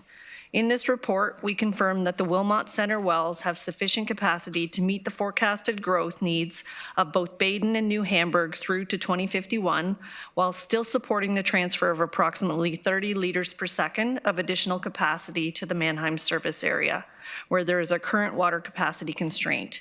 And I just want to confirm again, so Jeff mentioned about the operational testing that's happening.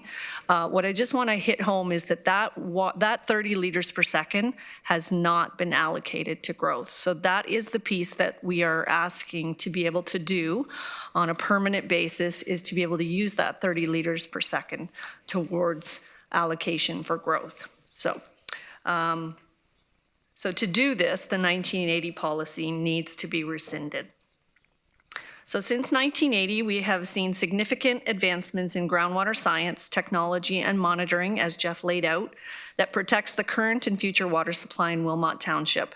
Several master planning exercises have been completed since 1980, with the most recent completed in 2015.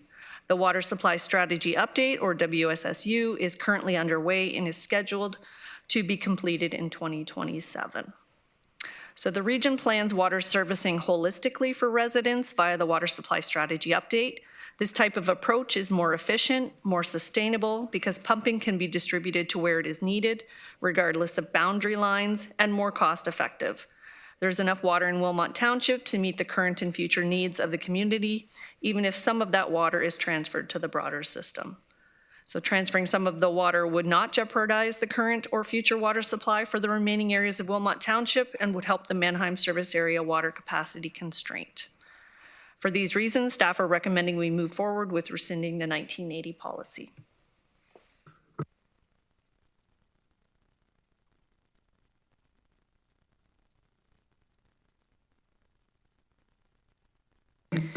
Thank you, Amy. Councillor Shantz, did you want to ask your question now? Sure, I can ask it now. We started pumping more in 2019, and we've seen pictures of the wetlands from 2020 until 2026. Can you categorically say that the decline has, or the increased pumping has had no effect on the wetlands? Jeff's back up at the podium. And more than just a yes or no answer, please. Through the chair, so the data that we've seen back to 2019 has shown fairly stable water levels in the aquifer since we started pumping. I have a consultant looking at it right now to provide me with more information. So I anticipate that third-party kind of assessment from my consultant is going to come in very shortly. That should provide me with the additional information that I can bring back to council to provide you with that additional level of confidence to understand what's causing what out there. And we really definitely have to take a look at that precipitation information as well. That's part of the assignment. So I would say more to come, and I can come back with additional information if that would help with this decision. So I appreciate that. It would help me to know that we've looked at the whole piece. I know that aquifers can be very porous. I know our aquifer in Elmira has been described as Swiss cheese, and the effects from one place to another can be unpredictable, to say the least. So that would help me. Thank you. Councillor Thank you. Through the chair. If we voted against the staff recommendation and sustained the bylaw of 1980, what would happen to the 30 liters per second that are currently in the system already?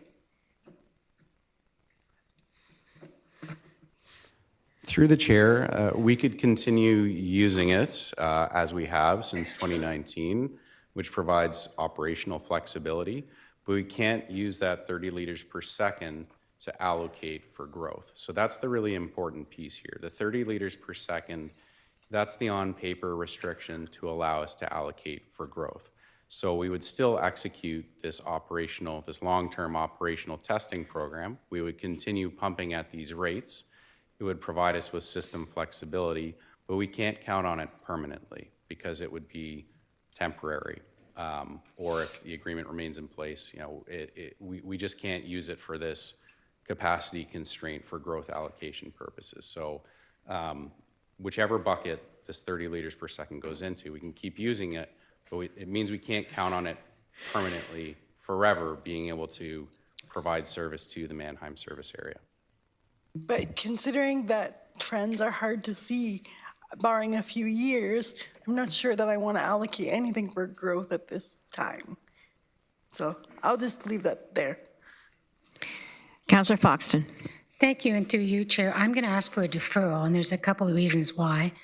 Jeff, I don't know if you made a mistake when you said 135 liters per second. That was going to go to Mannheim, but you're talking 30 liters per second. That confused me, but you're getting a specialist coming in, and you said you'll have answers soon. I'd rather defer and wait for the answers. Jeff, do you want to answer? Yeah, sorry, through the chair, that's just to clarify. So the 30 liters per second, it's the on-paper amount of water that we're seeking to transfer for growth purposes. The well field's currently producing 135 liters per second, so we're not asking for 135 liters per second of water to transfer. A lot of that water stays in Wilmot Township. It services the existing community that's there already, and it will service the future growth for Baden, New Hamburg. It's just the leftover amount within our permit that we would seek to then send, so that works out to about 30 liters per second. So again, I'm going to ask for a deferral so that we can. So if you're moving a referral to time and place? So until the report comes back that we've requested. Sorry, point of course. procedure, I guess, or process. We technically don't have anything moved or seconded, and this has been rather unorthodox because it was actually a motion that was moved to come forward today, not staff giving more information on a report that committee got. So I would just ask before we start talking about time and place of a deferral, which I'm supportive of, we would actually need to have the motion moved and seconded. So if there's ever a motion, I'd like to defer it. So you moving the motion? What's the motion? Councillor Salinen's moving the motion. Do you want to second it? I'll second it. Okay. So Councillor. And just want to be clear, the motion that we're moving is the motion that was the one I brought forward to committee, not the staff recommended one, correct? Yes, we're moving the motion Okay. that you referred to this meeting, and it's been seconded by Councillor Harris. Thank you.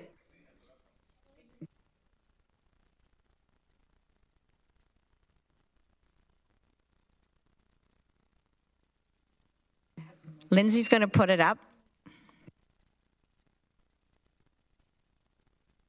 So this is the motion that was referred to this meeting by Councillor Salinen. And the first clause is a council temporarily suspend the 1980 Council Wilmot Water Take policy rather than revoke it. The second clause is that the council formally review the status of the 1980 policy upon receipt of the water supply strategy in 2027 before taking any permanent determination respecting the revocation. Third point has some subsections, but basically it's upon the initiation of any increased draw from Wilmot wells, staff provide regular public reporting to regional council and the public.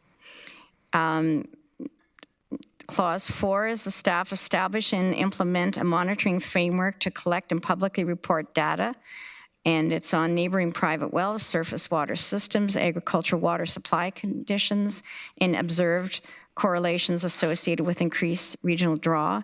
And 5 is staff provide council and the public with a clear definition of surplus water as used in the staff's SID February 10th report on the 1980 water taking policy. And 6 is that the staff provide clarification regarding the basis of the current statement of Wilmot's growth to 2051 will not be impacted. And it's including a few subsections. And number 7 is that the forthcoming water supply strategy clearly distinguish between water allocation assumptions for Wilmot's planned residential and employment growth and any projected demand associated with the region's designated mega site, including, and then there's 3 subsections. So basically, this Chair. is the motion that Councillor Salomon brought forward. Chair, I have a question of clarification. Go ahead, Chantal. Or Has the temporary clause been removed? no, it has not. Okay, thank you. I don't know if that's possible then, to temporarily allocate. So we have the motion moved and seconded, and council, I felt it was really important that we have a discussion before we move this. So it's been moved and seconded. Does everybody understand what we're asked to vote on? So Councillor Yes, I'm asking for a deferral. Foxton, you're moving a deferral? Yes, please. Is that seconded? Seconded by Councillor Craig. To when is it deferred? Until the staff can come back with what we've asked them, which is the report for the levels on the other areas, including Mannheim, and also that you said a specialist was coming in soon to give you, and you'd have that, you just said it, you'd have that soon, that information, Jeff? It would be much more concise if we had a date. Jeff, can you give us a date?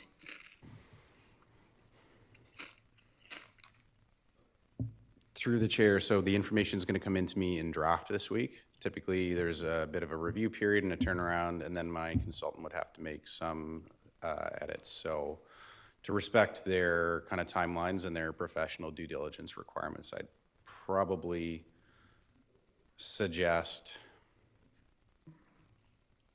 We have a special council meet, 1 month. We have a special council meeting on March the 11th, which deals with water specifically.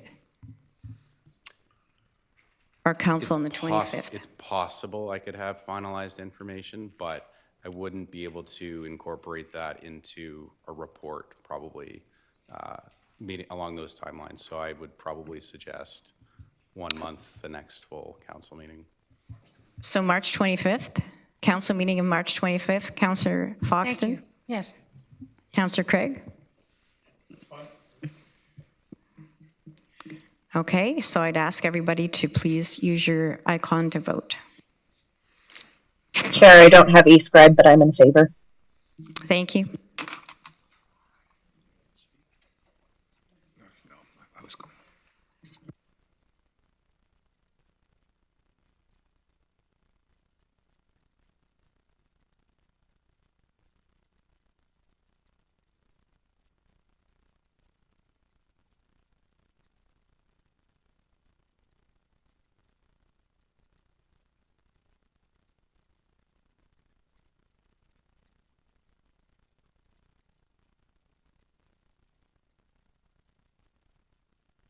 Colleagues, that is carried.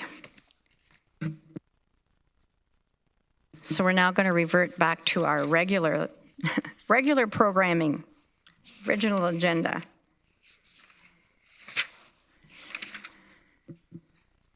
Sorry, we had a second motion there from staff. Was that deferral on Councillor Salonen's or on all of it? So we're going now to the staff motion.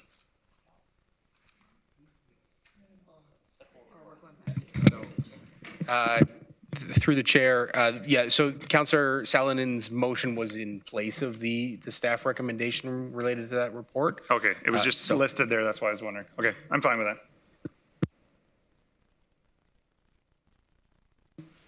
So colleagues, we are now on item 9, minutes of previous meetings. I need a motion to Approved minutes, it's 9.1 to 9.11, moved by Councillor Harris, seconded by Councillor McCabe.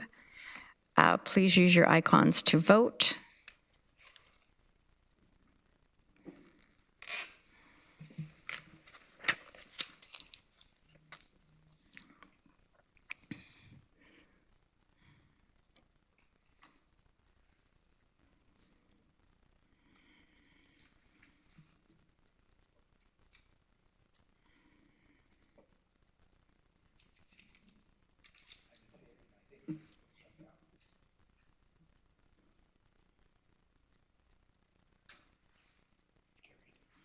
Colleagues, that is carried. Item 10 is communications. They have been delivered to you electronically. There is correspondence from SWIFT, Nith Valley Echo Boosters, Waterloo Regional Home Builders Association, and Trinity United Church Elmira. And I believe Councillor Shantz, you wanted to speak to that one. Thank you. Just very briefly, I just wanted to highlight that on behalf of Trinity United Church. They've been working on this since before I was elected. It was one of the first meetings that I went to after my election. And so just as we work through this water issue, this is one of the projects that is stuck in limbo. They were very close to finishing everything off. And anyway, on behalf of them, I just wanted to highlight this. Thanks. The next agenda item is a motion to go to Committee of the Whole to consider reports. If I could have a mover, moved by Councillor Gowing, seconded by Councillor Wolf. And you're voting that the committee go into Committee of the Whole to consider reports.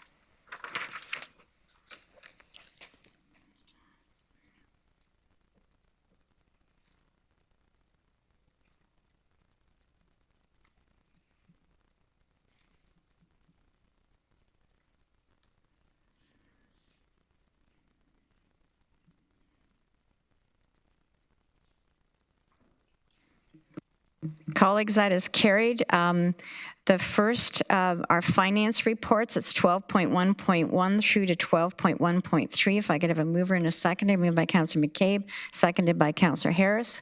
Please use, Councillor Rodriguez. Chair, could I just ask a question on 12.1.3? You may.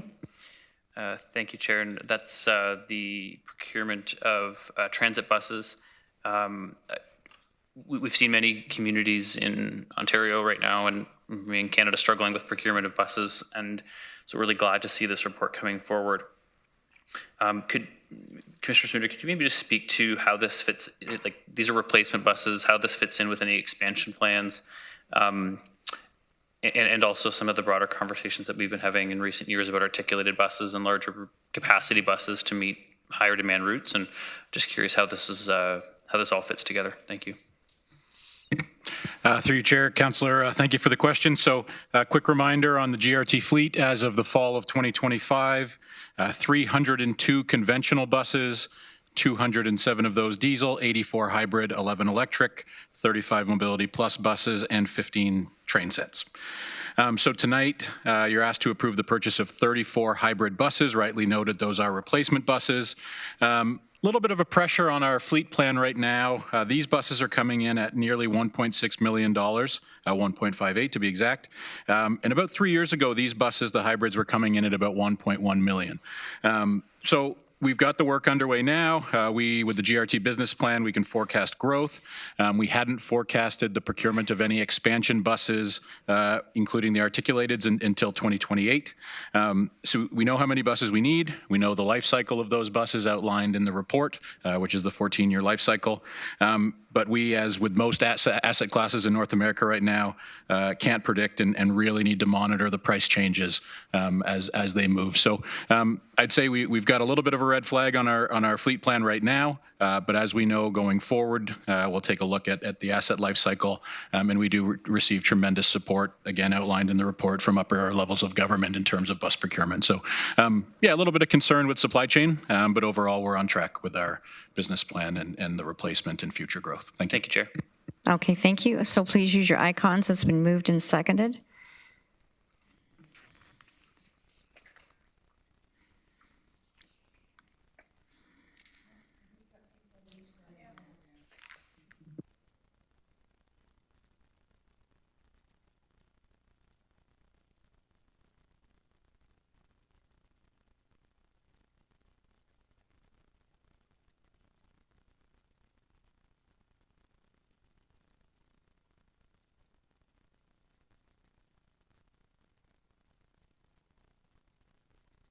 Colleagues, that is carried. The next committee report is Community and Health Services, February 10th, and there are no recommendations coming from this meeting.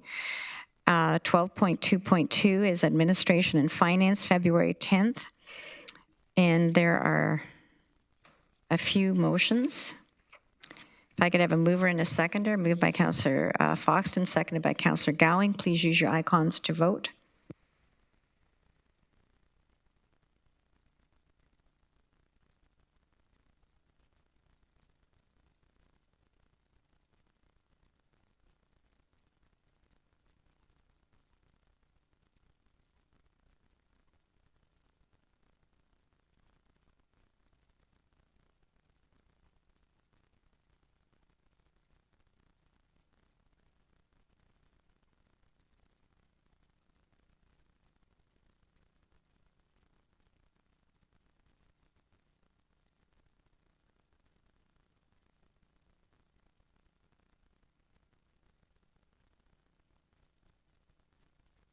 Councillor James, are you online? Yes, I'm online, Chair. Are you in favor? Yes. Colleagues, that is carried. The next group of motions, we're voting and approving the summary listed on the agenda for Sustainability, Infrastructure and Development Committee from February the 10th, 2026. Councillor James, do you want to move that? Yes, I will. Seconded by Councillor McCabe. Please use your icons to vote.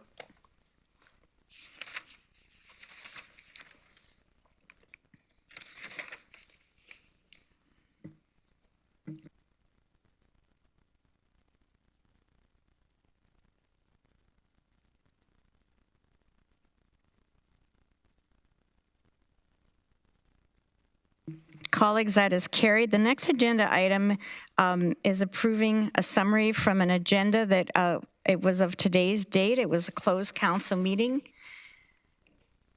And this is directing authorization to purchase 35 Columbia Street West and 41 Columbia Street West.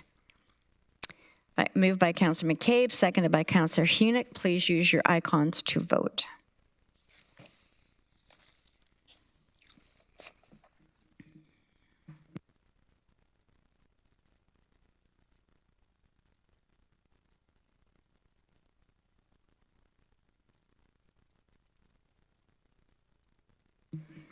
Colleagues, that is carried. Next, we are voting on a summary listed from the Library Committee on February the 19th, 2026.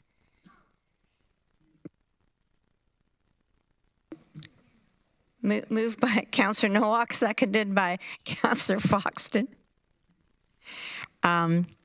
Please use your icons to vote, and this is to approve the expenditure of $50,000 for renovation and new furnishings for the Bloomingdale location, and the budget be reallocated from 3 existing projects as outlined in a report attached February 19th, 2026.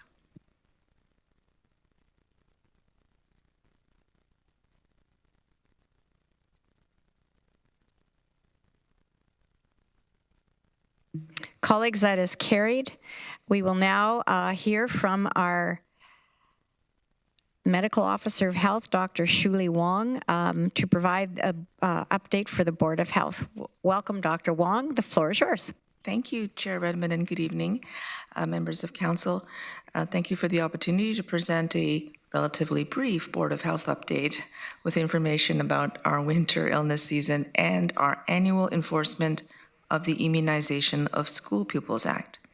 With regards to respiratory illness this season, we are currently seeing low levels of influenza activity in Waterloo region and across the province, following a steep rise in influenza cases reported in mid-December. Influenza may have more than one peak over the course of the full respiratory season. We will typically continue to see cases reported until April or May. So it is not too late to get your flu shot if you haven't already, to protect yourself and your loved ones against serious illness. With regard to our annual enforcement of the Immunization of School Pupils Act, families are reminded to make sure their child's routine vaccination records are up to date and reported to public health. As a reminder, the Immunization of School Pupils Act requires all elementary and secondary school students to have proof of vaccination for 9 diseases or a valid exemption on file with public health. These routine vaccinations provide protection against measles, mumps, rubella, diphtheria, tetanus, polio, meningococcal disease, pertussis, also known as whooping cough, and varicella, also known as chickenpox. For secondary school families, 6 weeks remain to ensure students' vaccinations and records are up to date with public health. Suspension orders will be mailed on March the 5th to secondary students whose records are not up to date with public health. The deadline for secondary school students to submit vaccine records is April the 6th, 2026 at 4:30 p.m. For elementary school students, the deadline for elementary students to submit vaccine records is May the 4th, 2026 at 4:30 p.m. And for more information about how to report vaccines, submit valid exemptions, and more, residents can visit regionofwaterloo.ca/vaccines. Thank you for the opportunity for me to provide an update, and I'd be happy to answer any questions you may have. Thank you very much, Dr. Wong. I see no questions, but I do love the specificity of the deadline by when you have to show proof of vaccination. So thank you very much for sharing that with the public. I think it's important. Thank you. The next agenda item, colleagues, is a motion for the Committee of the Whole to rise and Council to resume. Councillor Leggett, would you like to move this? Councillor Shantz, would you like to second this? Okay, it's been moved and seconded. Please use your icons to vote.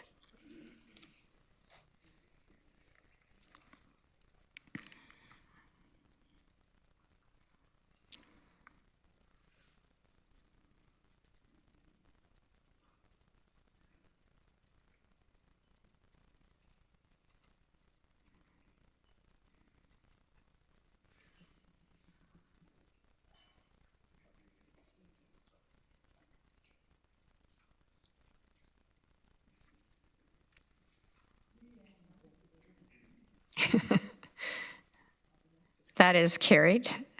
Walking a vote from Councillor Rodriguez, yeah, not doctor. I now entertain a motion to adopt the proceedings of the Committee of the Whole. Moved by Councillor Rodriguez, seconded by Councillor Wolf. Please use your icons to vote.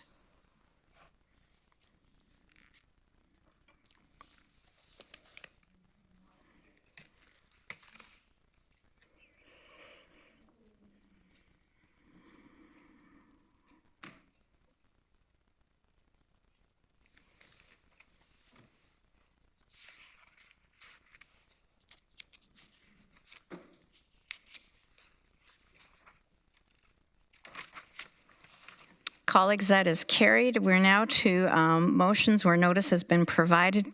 Councillor Craig, there is a motion that you have provided. Do you have a seconder for this motion? Councillor Foxton. Okay. It's been moved and seconded. Would you like to speak to this notice of motion, Councillor Craig? Everybody's a doctor tonight. I'll try to speak to it relatively quickly because we've been here quite a while. You've seen the motion on the floor in terms of where I'm heading with this. My concern is, in the community and what I'm hearing from people in terms of information, confusion, a lack of trust among some people about what's happening. And I think it's important that we try to work through that, and especially with the building industry that is questioning some of the statistics and concepts that have been presented. The motion really deals with bringing things together. Now, we've had a number of councillors talk about different aspects of the water issue. Councillor Solomon, Verbanovich, Councillor Gowing, all bringing different pieces that come together, but they're not always together in terms of a general interpretation of what's happening. I thought the presentation tonight was very clear in a number of ways. And although when you start asking questions, it kind of then starts to balloon in terms of other issues. The development industry are the first group in line that are going to be impacted by this particular issue of capacity. Everybody eventually has a stake in this, and I understand that. But it's the development industry that is the immediate concern right now with regards to being supported. And they've asked, and I've talked to a number of them, about having an information session with council. Now, part of the issue with council is the sort of semi-judicial atmosphere that we have here, with a structured that doesn't allow always an easy back and forth with members of the community. And so I'm hoping we can relax that, have the development industry in, go through all the water issues that we're being dealing with, and listen to what they have to say. Because I think we have to build that trust. And I think that's part of what this motion is all about. Now, Chair Redmond has suggested there's a council meeting in March dealing with water reports. I don't know if this can be melted in with that as a possibility, but if it is, and if we can move forward, what I'm really asking is that development representatives, and I've specified 3 groups, be allowed to have a flexibility of interacting more when dealing with these reports. Thank you, Madam Chair. Just for clarity, I have announced that there will be special council meetings the Wednesday morning follow every Tuesday committee day to take all water-related reports to that specific special council meeting, exactly for this reason, so that people can come debate and make presentations, and it doesn't crowd out a lot of other very important issues that we're dealing with at the SID committee. So that was my suggestion. Councillor McCabe. Thank you. And thanks for putting this forward. Just a couple of things. I mean, we have rules around quorum and that, so I don't know how, I believe that's a question I would have is, and I'm sure the clerk does as well, is how you would do that so that we're mindful of quorum and all that, because that always makes it tricky. And I would also suggest that, the presentation that we had tonight was essentially, it sounds like what you were looking for, or what you want to cover in that. So hopefully some of the people who were here and left, hopefully there was a lot of people watching online because I think there's some really good information shared tonight. And I would also just say, if we do this, that water is important to everyone, and this issue is impacting everyone. It's not, I don't see it as I know the development community, from an investment perspective, obviously is really impacted, but water is something that every single person uses every single day. So I would say if we're going to have a discussion like this, we should include representatives from across sectors, like people who are talking about conservation, methods and things like that, because that is a critical element of addressing this issue for now and going forward. Rod, do you want to comment on the presentation today?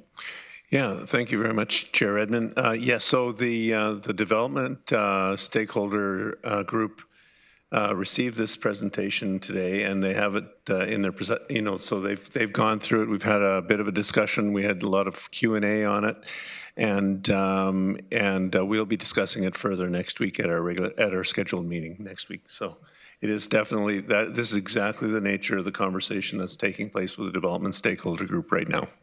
Rod, just further to Councillor McCabe's point, there are other working groups. Can you just outline them quickly, remind us who you're meeting with on a regular basis? Yeah, so Amy and her team have got a technical working group, which includes water services staff from the area municipalities as well as technical experts from outside the organization. We have a planning working group with all of the area municipal planning heads and their staff. And then we have the developer stakeholder group, which is also meeting weekly now. Our legal teams are meeting as well, are they not? Oh, yes, and the legal teams are meeting, and there are plenty of side meetings happening as well with both the planning heads and individual discussions between municipalities and around specific developer problems, because there are some projects that fit into a bit of a gray zone, which need a little bit of teasing apart to figure out what we're going to be doing with them. So there's a lot of engagement happening right now. I'm just wondering, Tim, as clerk, can you just talk to the question of quorum? Yeah, thank you, Chair. So as council is aware, when a majority of council gets together to further municipal business, that constitutes a council meeting. And open meeting rules would apply at that point. So based on my reading of the motion, this would be a council meeting. The rules of procedure can certainly be relaxed by council for such meeting, but the open meeting rules would apply, and the format then for how that plays out as to whether or not, timing for speaking or how long presentations would go or back and forth is certainly a doable thing, but it would still be a council meeting. Councillor Wolf.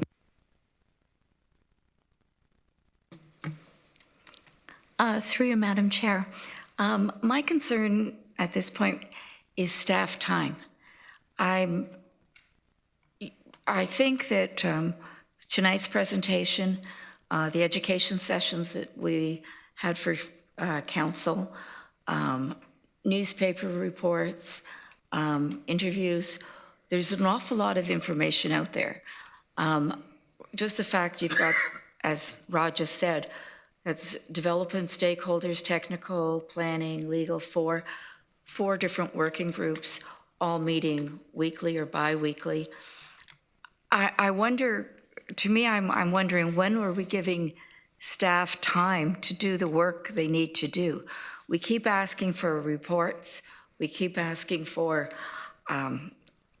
all sorts of things, like every motion council seems to be bringing is asking staff for more information. Yet I remember when we were looking at the tenting policy, council said, we don't have time for staff to do the research on that topic. But this topic, we've been asking for report after report, meeting after meeting. So I guess I would like to ask staff, do they have anything else to offer than they've already done? And do they have time at this point to do a workshop day? So just to confirm, there's actually two other working groups that Rod didn't mention. One is the risk-based interim working group. Again, that's another one. And then we also have an internal technical working group that meets weekly as well. So we have brought this same presentation to the technical working group, the development working group, the industry working group. We've been all over with this presentation. So this is the most up-to-date technical information we have. So even if asked to come back, we don't have any new information to share at this point. We are going to, the water staff are going to every one of these working groups weekly. So it is a challenge, I will tell you, to try and fit into our meetings weekly for all of these technical work. And we all go to them, or we try and, divide and conquer. But they're all important. And so I would say we really do need to start focusing on the work. We are starting to see other work slip, like the water supply strategy update and other key work that we really need to get done. So thank you, Councillor Wolf. I appreciate that. It has been difficult to keep up with all the motions and the reports every 2 weeks on top of all of this other work. So, okay, thank you. So I will be voting against this motion. Councillor Hunick. If this motion were to pass, what would the community gain? How much would it cost? And how much staff time would it take? So through the chair, I think it depends on what information you'd be looking for. Again, the development industry saw the same presentation today with the same numbers, so I'm not clear what information they're missing right now, so I think that would be the key determining factor in how much preparation we would need to do to prepare an entire day technical session for that group and what's to be gained from that. Thank you, Ms. Shaw. I'm not clear on what they would be missing either, and I would be voting against the motion. Councillor Foxton. Thank you, Chair. I think we're concerned. I'm glad you're meeting with the industry. I'm glad those things are happening in your community. But the public, and Louise is here, and your articles have been great in my opinion, but we're not getting, I don't know what we do, whether each of the councils in the municipalities have their meetings and update their people and have an open house type thing, but the public's still really confused. Unless they read Louise's article, they don't know. It's really plugging you tonight. But, and that's, I think, a lot of our concern is the public is still at a loss. And we are meeting with developers, and they're putting their 2 cents worth in, and the groups, the water groups are here and everything else. But the public, like, they put their kids to bed at night. They get supper, they put their kids to bed. They're not watching this. And so I wonder if we could do something for the public, even if it's just regular press releases, regular updates to the press, which I don't think is a bad idea. Mr. Getsky's going to weigh in on this one. Through you, Chair. Yeah, thank you, Councillor Foxton. I think the organization that's set up now with special counsels on a monthly basis on water will also help us, because we know the information is in flux. As Amy shared, we've shared the most up-to-date information with council, but that changes. Today we heard some questions from you on, can you illustrate some of the other aquifers? How does that work? So we'll bring that, we're bringing that along the way. So I think the monthly special counsels are an opportunity for staff to provide you with a bit of an information update every time, and that's a good opportunity to share that with the public. With respect to some specific means of communication, I know we're trying to help with the media, and maybe I'll ask Connie to weigh in, but to be able to put that in a bit of a newsletter that would come out on a regular basis, that would also link to the appropriate reports that are, because sometimes they're not easy to access on the website, but so you can easily kind of click and access that report, and that will go on our webpage as well, just to make the information more easy to access as well. I don't know, Connie, if you want to give a bit more explanation. Yeah, thank you, Mathieu, and I promise I did not ask Councillor Foxton to ask this question, but we are very close to launching a new water capacity constraint progress report, which we're going to be sharing far and wide with the latest information for the community, with media partners and residents. And people can always find the latest information on our website, but we do know that that's not for everyone, and are continuing to find ways to provide the best information that we can. So if it's a newsletter and you could send each of the municipalities a PDF, we can print off as many copies as we want and put in our facilities for people to pick up. Thank you. Councillor Erb. Thank you. Madam Chair, I appreciate Councillor Craig wanting to get as much information out to the public as possible, but I'm not going to support the motion because I don't know how much more we expect of our staff. They're working overtime now, doing more and more reports as we ask them. I think that our very professional water staff brought a report to us tonight, which I hope the community and those interested see as what the facts are in the region and can go from that. And I think having more public meetings draws opportunities for comments being made, like a manufactured crisis or whatever the case might be. And I don't think we need that. That's not helpful anymore. I think our staff have provided us with the information that is factual, that we have to deal with, and I hope we can get on with it and let staff deal with the different groups that they're dealing with now. Thank you. Councillor Craig, I'm going to come back to you, and I do want to commend you on being thoughtful when we had a discussion about whether the special council meetings would fulfill this requirement. So I will turn it over to you. Well, this has been an interesting evening from a different perspective, perhaps, than I would have expected. It's a simple motion. Have a public meeting with the development industry and have all three groups here, which is councillors, staff, and the development industry, all hearing the same information, all commenting, all interacting. That's all it is. It's that simple. This kind of reminds me, going back in a bit of history, when I brought forth a motion on a fashion museum. Simple motion to talk about finding a space, if available, in the region of Waterloo. Staff didn't have time. Didn't fit into their work schedule. And yet, interesting enough, we go ahead and we talk about a new hospital up in the north part of Waterloo. And staff is asked to do a report. And that's a major report in terms of its implications, in terms of how it impacts the region of Waterloo. No one questioned whether staff had the time to do it. That wasn't brought up. Yet tonight, on this simple motion, I see it beyond something that staff don't have time. Some people just don't want to see it done, and that's fine, and I accept that. Call the question. Okay, colleagues, it's been moved and seconded. So please use your icons to vote.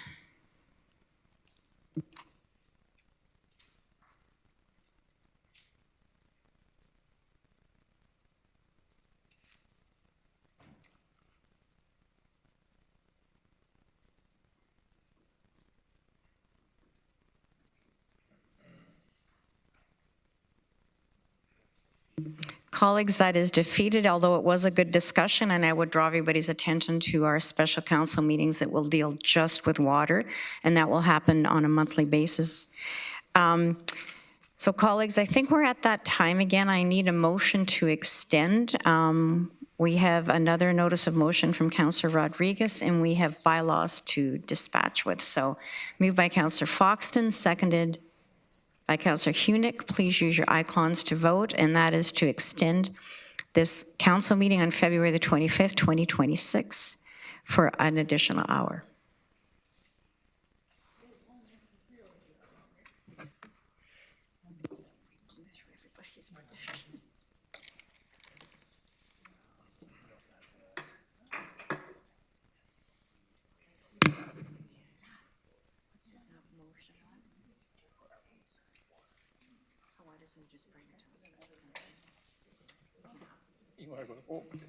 Colleagues, that is carried. We have received a notice of motion from Councillor Rodriguez. Councillor Rodriguez, do you have somebody to second this motion? I believe Councillor Hunick was going to second this one. Okay. Would you like to speak to this, Councillor Rodriguez? I will be expeditious in dispensing of this, hopefully. Colleagues, we had a very interesting winter with a number of back-to-back winter events that really made it challenging for folks to get on and off the bus, and worse yet, be able to not use the stop entirely. And really, this is a base service that we provide, and we do run a year-round transit network. The buses run no matter the weather, and all transit trips start and stop on foot or by rolling. So we really need to get it right in terms of our snow clearing, and I first want to thank the crews for all of the work that they've done this winter to keep our community moving. This is really about this motion really provides some direction in a public way to work that's already happening through some of the area maintenance agreements and regular reviews of our winter maintenance practices, recognizing that we did, or prior to my time, but council did alter the timing of bus stop clearing, I think, through the 2024 budget. This winter we were challenged with consecutive snow events that kept resetting the timer on when stops needed to be clear, and if you were out in the community or riding the bus, you would see just that. So hoping to have some support here to have this work completed through existing processes that are underway. so that we can always continue to do better, look at our service levels, find better ways to coordinate with other partners, and be more responsive to how and when snow is cleared from our bus stops. So, thank you, Chair. Councillor Hunick, do you want to speak to it as a seconder? Yes, please. Most people who use transit rely on transit without other options, and accessibility of transit stops is critically important. My understanding is also that staff have been consulted with respect to this motion that are ready to make a go of it, so I'm happy to second it. Thank you. Councillor James.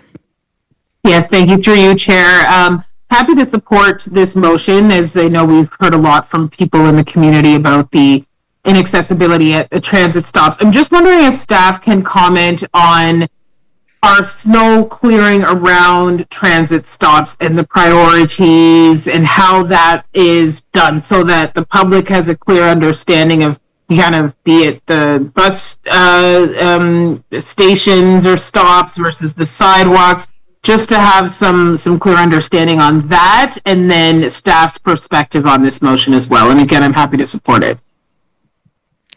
Commissioner Spooner, can you speak to this now? Yep. Through you, Chair. So, Councillor James, thank you for the question, and councillors, thank you for the motion. So in terms of road clearing in general, as you know, we adhere to the Ministry of Transportation's minimum maintenance standards, and those effectively dictate that we clear the road from the center line out. And so we do focus first on the roadway. We push the snow from the roadway to the sidewalk or the bus stop, and then we keep going from there. You will recall, and Councillor Rodriguez, you rightly noted, that 2 years ago, Council made a commitment to move us from a 72-hour window for stop clearing to a 48-hour window. And you may also recall, as part of that recommendation at the time, we did not recommend going to 24 hours. And the reason for that was it would have doubled the amount of visits to each of our 2,500 stops. So we would have had to go first. When the plows come back again, we would have gone again. So that's kind of how it works. With that being said, I see this motion as encouragement to get better at bus stops. And as you know, this year, we have reallocated staff and contractor resource to address customer concerns. We'll keep doing that. We can take feedback on the call center line, also at grt.ca. There's a 4-digit code on each bus stop, and if our customers just identify which stops need a little extra attention, we will get there on the day. But it is clear to me, Council, from customer complaints and your feedback, we need to get better, and we will. And I think this motion focuses on the right things. It talks to service levels, it talks to prioritization of stops, and it talks to partnerships with our area municipal partners and contractors. So we're welcoming of the motion, happy to report back in the fall before we get into next winter season, and we're already looking at different operational approaches to get this right. Thank you. Thank you. And Chair, I have one follow-up question, and it's around Go ahead. Roughly how much of our is operating costs for our winter maintenance, if staff have that. Just how much do we spend on snow clearing in terms of our operations and through our budget? Through your chair, Councillor James, I'll have to report back. I'm able to do that as soon as tomorrow in a quick email to council. Happy to share that publicly next time. I don't have that number in front of me, and I'll share that both for our efforts on roads, sidewalks, and obviously bus stops. Thank you. Thank you. Councillor McCabe. Thank you, and thanks, Commissioner Spooner, for reminding us of the investments that we made in previous budget discussions, and and thanks to your staff for the work that you continue to do in a really challenging winter. I just, with respect to this motion, I just would remind us, or certainly remind our partners at the area municipalities that, clearing the stops is one thing, but if the sidewalks are not clear and the routes to the areas are not clear, it's not actually doing much. So I think we really need to work collaboratively, of course, but also really maybe much more creatively to see how can we actually clear those sidewalks in a more effective and efficient way, so that people can, so that this is a much more viable way for people to move around our community, whether they're in mobility devices or with young children, stroll, whatever, fully able-bodied, whatever. Because if the sidewalks aren't clear, the GRT stop is not going to be used as much as it should be. So when you're talking to our area municipalities, we need to really look at those contracts and see how we can really work well together. Thank you. I believe that was a statement. I didn't hear a question in there. Okay, colleagues, it's been moved and seconded. Please use your icons to vote.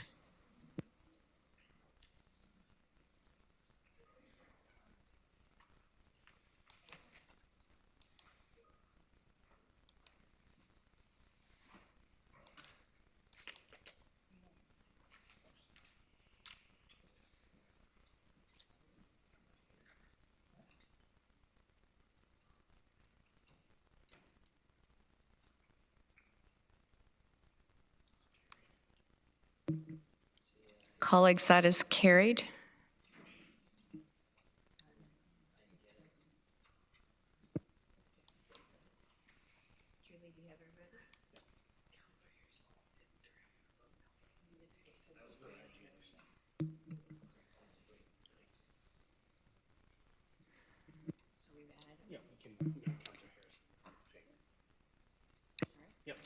Yeah, okay. So that's carried, colleagues. We have no notice of motion. We have no unfinished business. Under other business, Councillor Gowing. I do have a notice of motion that I submitted to the clerk, and it's on there. So I'm just hoping that we can get that put on the table for discussion tonight. So you would have to move that we suspend a notice of motion, or you could put it as a notice of motion and deal with it at a future meeting. Does it have anything to do with water? It does, yes. So I'm going to suggest that you might consider moving it to the special council meeting on the 11th, which deals exclusively with water. But if you want to ask for waiving of a notice of motion, you can do that as well. It's up to you. I would ask that we do a waive of notice of motion. Is there a seconder? Councillor Shantz, you're seconding it? Okay, so it's been moved and seconded that we waive a notice of motion. Does everybody have the motion that you're going to put forward, Councillor Gowing? It's on e-scribe. If we waive this notice of motion, we will then deal with this motion tonight.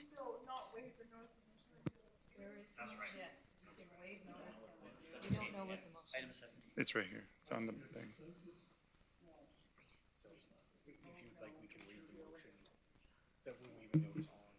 Councillor Hunick, did you want the motion read before you vote on the waiving?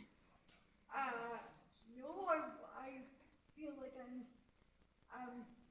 I don't have the right brain to deal with this tonight. Thank you, okay.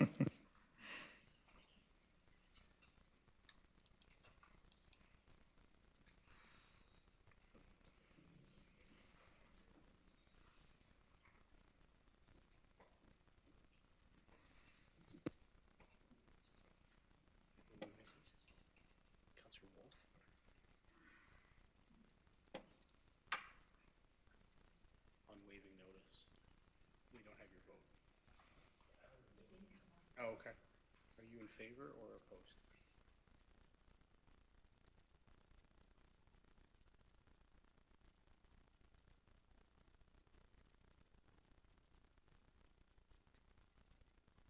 opposed? Colleagues, that no waiving of notice of motion is lost.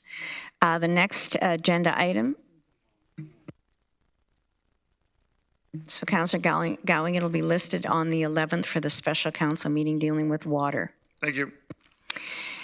I need a motion to enact first, second, and third readings of the bylaws. Councillor Foxton. Thank you, Chair. I just wanted to talk to Mr. Spooner and say that we're very proud of his sister. And would you pass on our congratulations on how she stood up for her country and played excellently. Thank you. I'm so glad that you didn't tell Commissioner Spooner that now we know who the really good-looking one in the family is, because I did hear somebody else make that comment too. So I need a mover and a seconder. Moved by Councillor James, seconded by Councillor Nowak. that the following bylaws be approved. It's 21.1 through to 21.4. Please use your icons to vote.